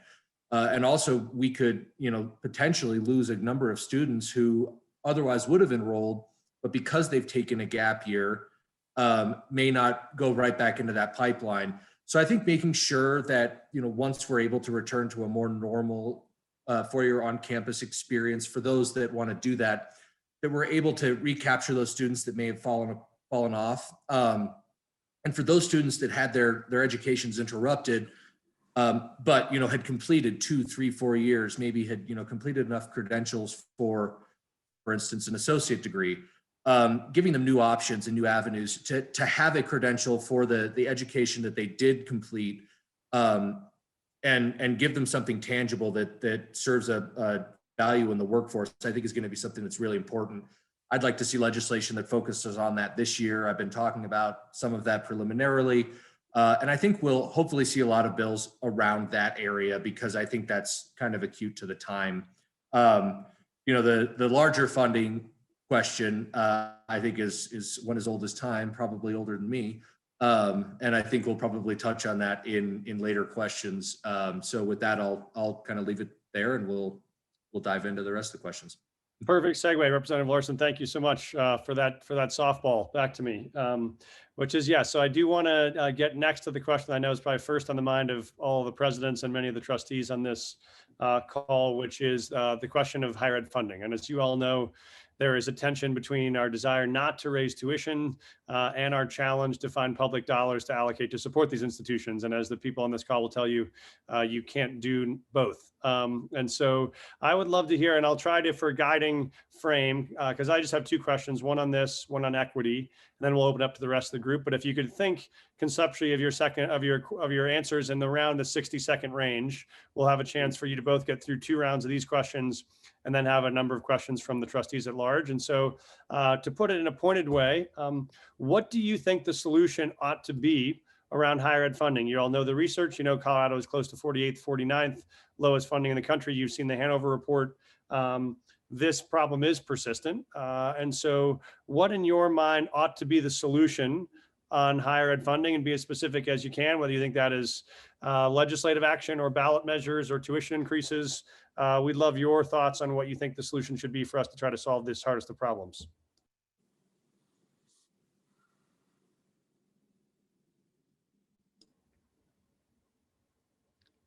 I know that's always one that everyone loves to take first. Okay, so I have no magic answer here, especially in 60 seconds, but I believe very strongly in the value of higher education. And I believe that we need to prioritize it more within our general fund budgets, that we do need to work on the current ratio that we have between state funding and institutional funding. If we do not address the affordability problem, then we're working ourselves out of jobs because students are really struggling in our state to be able to afford higher education. And so we cannot ignore it anymore. We just cannot. I truly believe that the future of higher education in Colorado is connected to this funding question. So I'm committed as a legislator to working towards solutions. I did sit on the Making Higher Education Attainable Interim Committee. So we dug into the problem, and I think I have a really good idea what those factors are that are contributing to this problem. The solutions are not as readily apparent. Thanks so much, Senator, for your candid answer. Who wants to jump in next? So I'm going to jump in. I wish I could share a screen here, but you've all seen this chart. What this is the various and sundry elements of our lives and what has happened in those costs, the change in price of those elements in our lives over the last 20 years. And I could show you, and then this is a similar chart, same thing. But the net of these is when you look at, and I'd like to be able to read this out if I can get it, the things that cost less, that have had zero price increase, have gone down relative to other things or have held flat, are things like housing, food, beverage, new cars, household furnishings, clothing, cell phone service, software, toys, TVs. The things that have gone up, going up the scale, are wages, medical care services, childcare, college tuition, college textbooks, and then hospital services.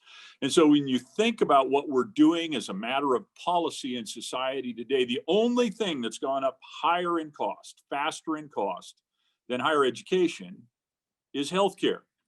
And what are we doing as a matter of policy with regard to healthcare? We're pulling out all the stops. We're thinking about every possible thing we can do to drive that cost down. So then the next question is, well, what does that mean? What does that presage for higher education? The reality is there is no choice but to try and figure out how to drive those costs down as well. Now, that in the context of the fact that, and I acknowledge there are relative pressures, state v. state, in the way we fund here in Colorado and elsewhere with regard to higher education. And I would say, as challenging as it is, and as resident as it is in this particular group of individuals, presidents and trustees of institutions, Dr. Paccioni has put her thumb on the answer. It's about re-envisioning.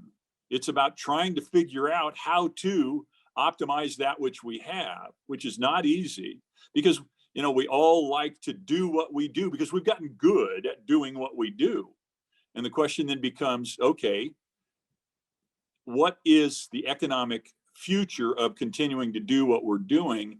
It's highly challenged. So I, in great candor, and speaking a little bit of tough love here, I value higher education above most anything except healthcare, quite frankly. And so maybe that's why the prices are chasing that curve that we've seen. But the reality is we've got to find some way to address and optimize as opposed to curtailing costs optimization becomes the better alternative within that. So don't have an easy answer, don't have a direct answer, Senator. It's a great question, it's a tough question, and it's one that, quite honestly, we could all throw in and say, yeah, let's just throw more money at higher education. Then the question is, okay, where's the money? And that's the difficulty in which we find ourselves right now. Thanks so much, Senator, for your candor as well. Representative Larson, Representative Young, either of you want to jump in on this? Well, what are your thoughts on what we should do around this question of higher ed funding? No, absolutely. And I'll pile on a bit with Senator Lundeen's comments. I went to Colorado College 10 or 11 years ago. I graduated in 2009, so I guess it's 11. The cost of that education at that point was $40,000 a year. At least that was the tuition. That was the sticker price tuition. Today, that number sits at $75,000. Now, I know that that's a private four-year institution, but I think we've seen similar trends in our public institutions. And I will be critical of my alma mater. It was a great school. It has a great reputation. It is absurd to think that they have provided a value of almost $400,000 over the course of a four-year education. It simply doesn't make, when you bear it out in terms of my economic competitiveness with my peers, it's not worth, frankly, the value of a home, which is what it's becoming. And I think that there's been some trends in higher education nationwide. There's been a tremendous trend toward additional administration, providing ancillary services that aren't directly related to the education or the degree. That I think we have to take a real look at. Is it nice to have a world-class gym facility? Is it nice to have, gourmet meals? Absolutely. But is it worth $70,000 a year? Is it worth a $40,000 a year program? We will often hear in one vein at institutions of higher education come and try to justify a tuition increase at the same time that they're building, new buildings and structures and fields that are very, impressive in a brochure. But again, they'll try to make the argument, oh, those are privately funded. And I'm a big believer, frankly, in the fact that money is fungible. Dollars coming to institutions, you can silo them however you'd like. The fact of the matter is the bottom line is the bottom line.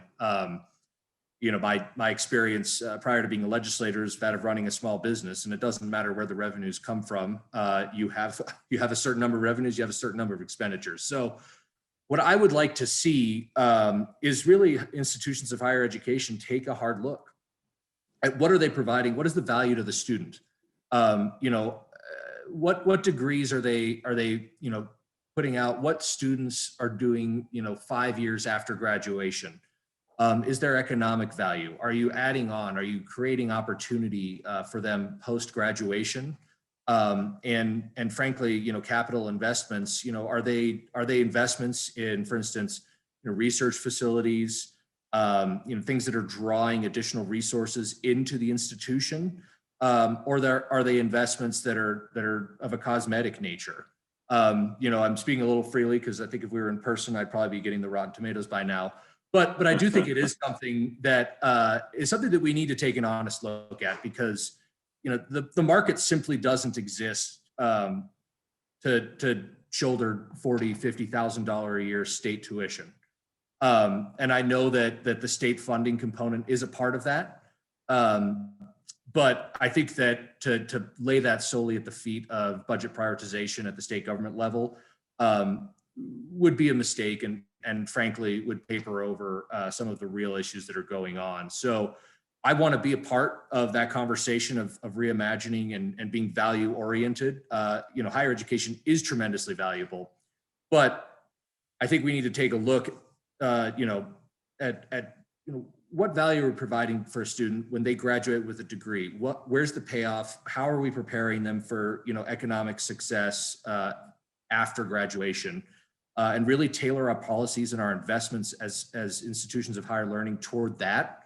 And I think when we start to see that, I frankly think that you'll see a lot of my colleagues be a little more eager to put more dollars toward institutions of higher learning when we're getting,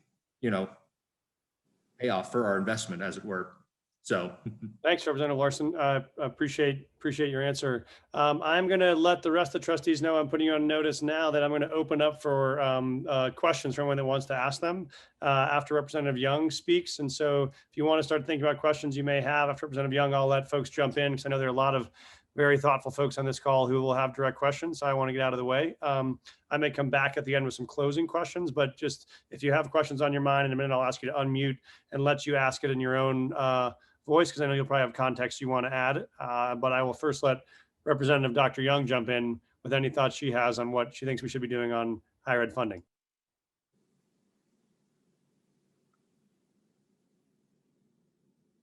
Oh, you're still on mute. Yeah. There you go. Go ahead. First of all, I want to say that I am definitely going to stay within 60 seconds if possible. I like to think of myself as magical, but I also do not have a wand to solve this problem. But I think it's a very important question. And I'm willing to follow the path that gives us a successful answer, because the bottom line for me is higher education is a key to the success of this state in an ongoing way. We have attracted many, many industries because of the high quality of our populace in their education. And we've attracted people from out of state because of the higher educational institutions. And so we need to find a solution to this. I can talk about the university in my backyard, and I hear my colleagues say they need to take a very close look at what they're doing and the value of what they're doing. And I can tell you that I've seen them take those actions. They're living on a very spare set of dollars and had to respond during the pandemic and had increased costs. So I think we have to take all of those things in mind. I'm open to ballot measures. I'm open, since we really are restricted in how much money we have in our budget. I think we have to address the fact that the state used to fund 2/3 of higher education, and now we're in a position of funding 1/3.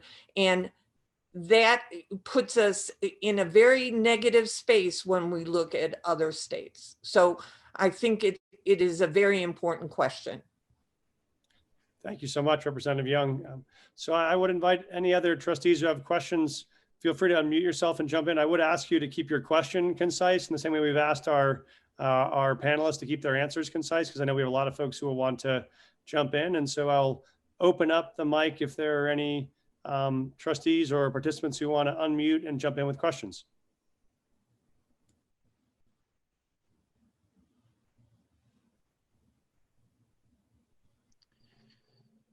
I have a question, if I may ask. This is Dick Kaufman. I'm a trustee at Fort Lewis College. And, the day of reckoning is approaching. Senator Lundeen, I agree with you that we need to go at this from all directions, including the bills that you mentioned about concurrent enrollment and all that. But in 2025, the number of students is falling off again, high school graduates, which is going to put even more pressure, I think, on the funding mechanisms for state higher education. And is anybody thinking about what we need to do when that happens, when high school graduates decline? And it's based on what I've seen so far, it's going to decline precipitously in 2025. So it's what are we going to do to fund the schools, and frankly, what are we going to do to consolidate programs? And I know that's up to the individual schools, but it's things like that that I think we need to start looking at. And Does anyone want to jump in on that question? I don't think everyone doesn't have to answer all the questions, but if there are one or two people who want to jump in on each, that'd be great. Who wants to jump in on that one? So it's definitely a concern, but I'll point to prior recessions. In prior recessions, more people tend to go to school. Right. So maybe the impact of COVID won't be as as horrible as we are predicting, I think it may follow traditional recession patterns.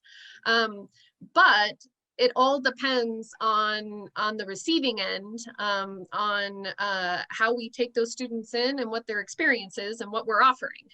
And I just want to say thank you for your service. A point that I wanted to make earlier is that I'm always really impressed by the diversity of our institutions in Colorado and how they all play a somewhat unique role. When we're talking about funding solutions, for example, I think we have to be very careful about painting this with too much of a broad stroke as if there's one solution for all schools, because I don't believe that's true. I think individual universities and colleges and our institutions are very unique in what they offer, and what they need may be different from one another. So I do think that we have to dig in a little bit and not try to generalize our solutions to all of higher education writ large, but we've got to kind of take it by an individual look and say, what are the assets of this particular university? What do they offer? And what do they need? And then try to come up with a plan there. I would just be really hesitant to just try and come up with a single solution that's going to meet everybody's needs in the state. I have a question. Please. Bricker, Adams State University Trustee. As you know, we're a rural community. We serve a very distinct purpose for a lot of first-generation students, etc. We're the premier HSI, Hispanic Serving Institute in Colorado. My question is are rural institutions, or is autonomy of rural institution a thing of the past? We serve a special niche, but we're struggling just like everybody else is, but in a little bit different way. Anyone want to jump in on autonomy of rural institutions? Well, I'm from Western Slope, Colorado, so my parents went to Western State and Adams State, and then I left the Western Slope and came to the Front Range. So I agree. The rural institutions are not just a setting for higher learning. They're essential lifeblood institutions to that community.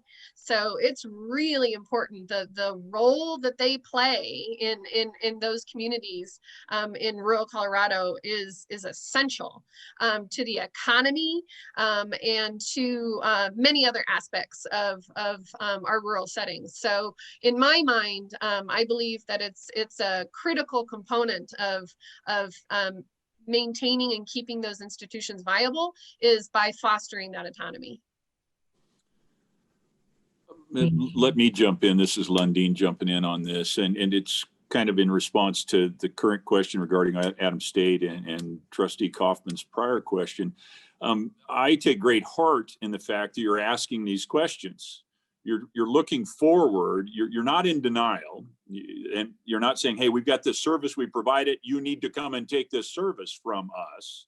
But you're saying, hey, look, we anticipate there may be a change in the volume of students that we can serve. We anticipate there may be a change in our need to provide something that's different. To the rural communities, there is across this nation an incredibly powerful, strong, ongoing, living rural ethos. It's part of who we are as a country. It's part of who we are clearly as Coloradans. And figuring out how to serve that, is there a way to expand service to that niche, to that niche, as you re-envision, as you think, as you respond to the fact that demographics are changing, realities are changing. The ability to fund is under enormous pressure. So I just want to turn the questions back on you folks and say, good on you for asking these questions, for helping think through these questions. We as legislators tend to be generalists. There's 100 of us dealing with 700 different issues poorly at most times. And we really need experts like yourselves feeding back into the conversation that which you see.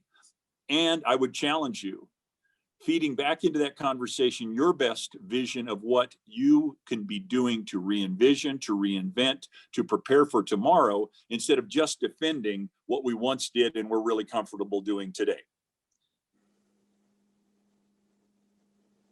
Thanks, Senator Lundin. Other questions from trustees who'd like to jump in? Yeah, Mike, Steve Jordan.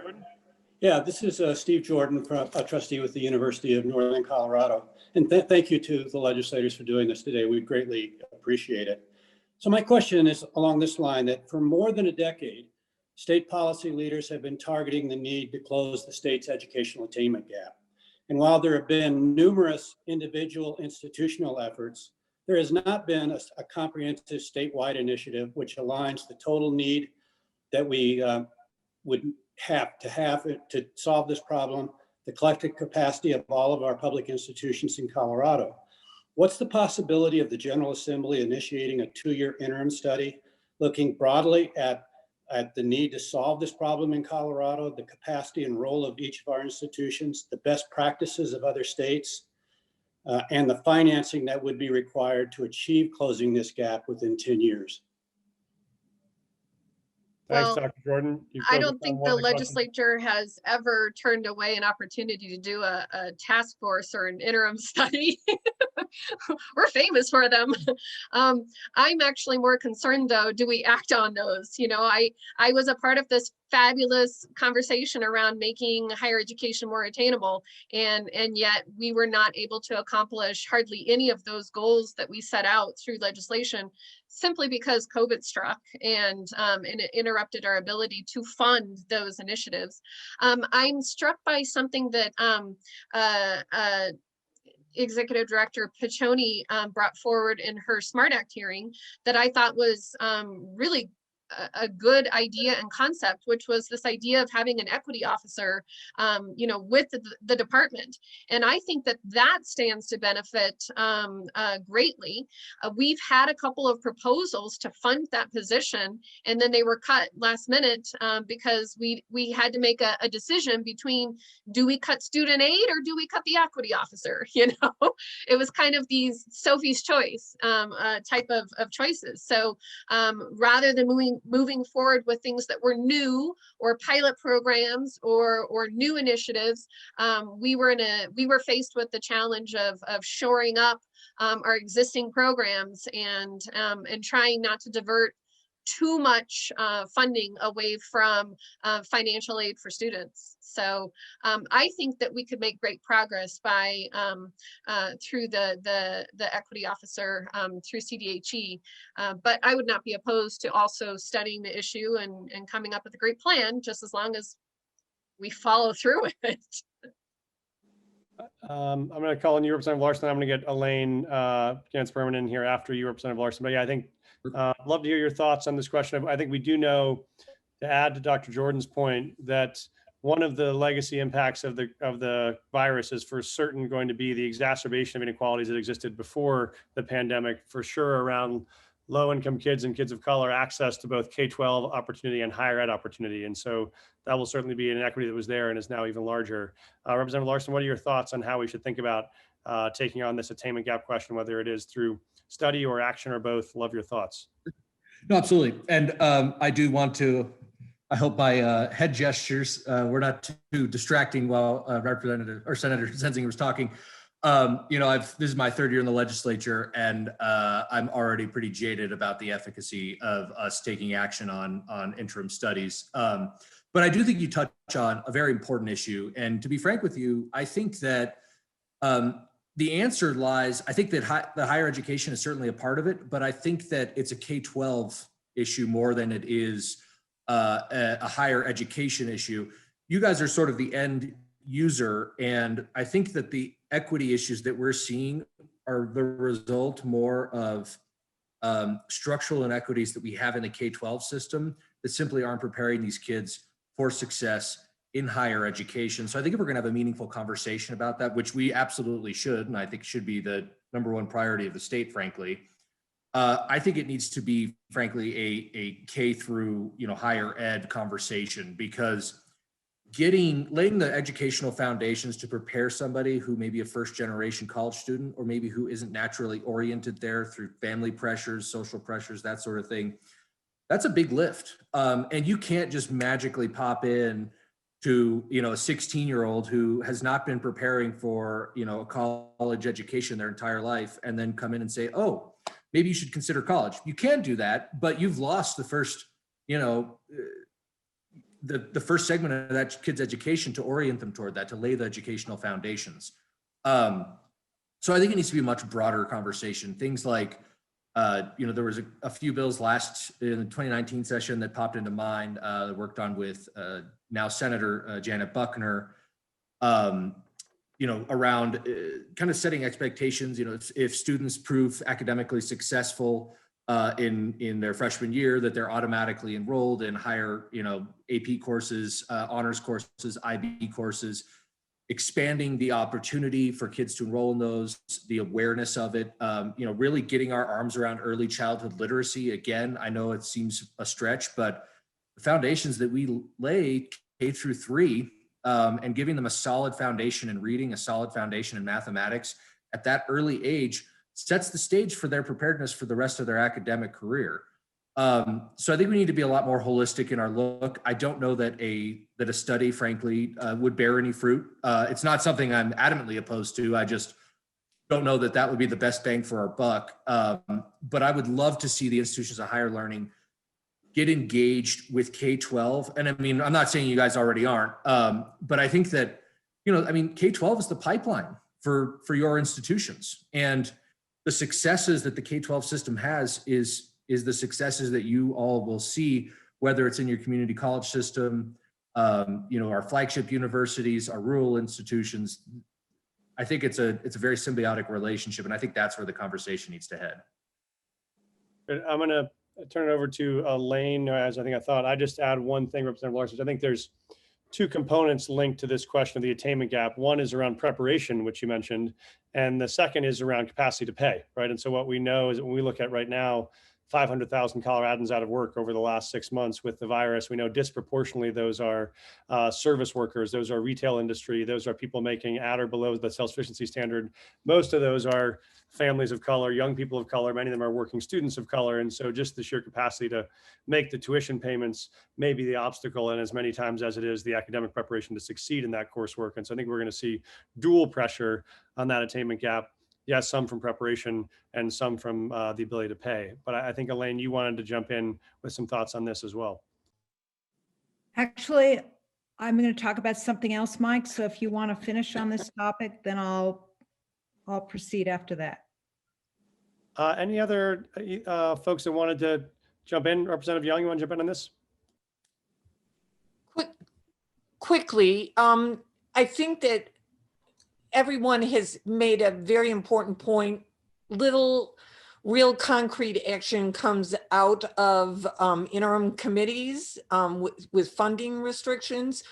And I really love this question because I think it really talks about the fact that we as a state have to really identify a method to engage all the important stakeholders. I sort of think about the governor's behavioral health task force, and I'm not saying we need an educational task force, but really bringing all the important players, including the State Board of Education, to the conversation in the communities, because as Representative Larson talked about K through 3 literacy, we know that how students achieve really is based on their language base when they come to school. So a lot of these efforts need to start in the community with our youngest children.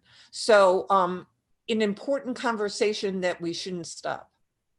So I have a couple quick thoughts. I'm just going to jump in and say there are a couple rays of light. There are places where we are eating this elephant of attainment, the attainment gap, a bite at a time. And that is in the communities, in a demand pull effort, are pulling students in and through and achieving success with very little debt, the ability to actually get in and work through. They are a ray of light. They're a place of hope.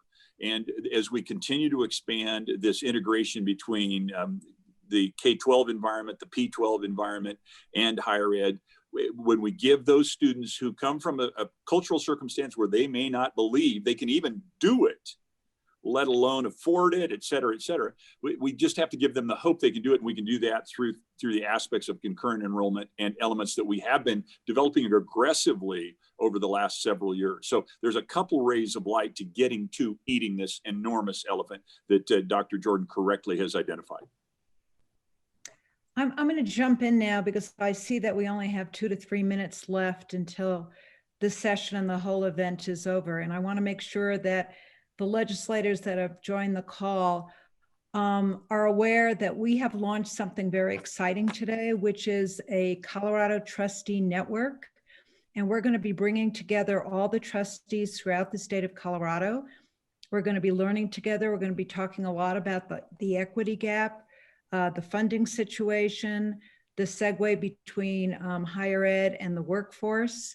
And we hope to be a force under the dome as well. And I think we'd like to ask you all the question, how do you see the trustee network helping you as legislators working on behalf of higher ed? Great, that'll be our closing question. How can we help be resources and allies to you in this work? So I'll go first, and I want to thank Dr. Pacchioni, Senator Johnston, board member. You'll always be board member Gans Berman in my life, Elaine. Good to see you. Thank you all for the opportunity. It's the big idea is just make us smarter. And I was trying to figure out how to get the chat. I wanted to put my cell phone in the chat box here, and I'm on my iPad, not my normal device. So my cell phone's easily available. Text me. I would love to hear from you. I know that I'm not the smartest person in the room, but I know that many of you are. And if you'll just give me information, I will do the best I can to work with that. And we may have some engaging, ask Elaine, we'll have back and forth dialogues, but we will be better for it. So please reach out. I look forward to seeing you in the building. I want to interact with you. Higher ed is something I'm trying to learn and be much wiser and smarter about. Thanks so much, Senator Lundeen. I just want to say thank you for this opportunity, and I'm really excited about this network. I think that we are always more successful when we're working on a team, and so I see you as critical players of this team, and by providing us legislators who are in these policymaking roles, your experience is extremely valuable. If anything, it helps bring much more richness to the conversation, more authenticity to the conversation.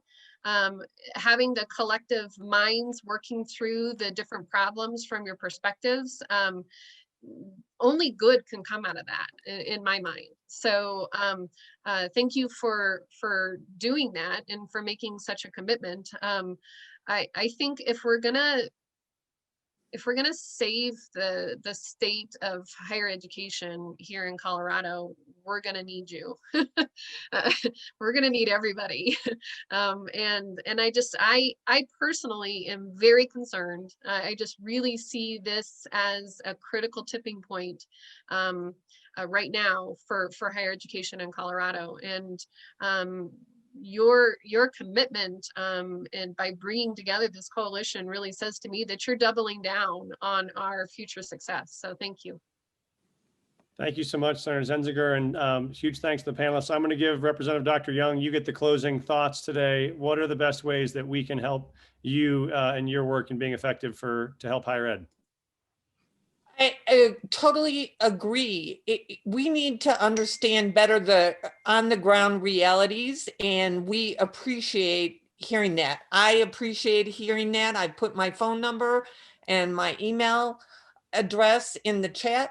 Please reach out because we need to understand what you're living through and the choices you're having to make on a day-to-day basis. And I totally agree, we're at a tipping point, but I know with Colorado, in our spirit of winning, we will find solutions. Thanks so much, Representative Young. I'm going to give it back over to our fearless leader, Angie, who convened this wonderful conversation and is leading the work statewide. So grateful to have you, and thanks so much. I'll give it back to you, Angie. Thank you, and thank you, Mike, for being our moderator on this panel. Great legislators. I remember my days in the legislature, as I'm sure you do, Mike. This is good work, and we're advancing the cause. And I just want to say, we have touched on a great spectrum of issues today, from workforce development to equity to funding to all of these legislative issues. And thank you so much, everyone, for your time and your investment in this work. The work is tough. The work hasn't been completed. We are on our way. And I hope that today you have been inspired, that you have been excited about the work that you do as a trustee, and that you can see a line of sight to helping this state really recover from this pandemic, because the work that we do is essential to our recovery. And so let's do this work. Let's do it together. And we are there with you as a department and as the commission, as we seize the moment in higher education. So thanks to everyone who made this happen. Thanks to all of you for being here. And here we go. Let's make this work. Thanks, everyone. Thanks, everybody. Have a great week.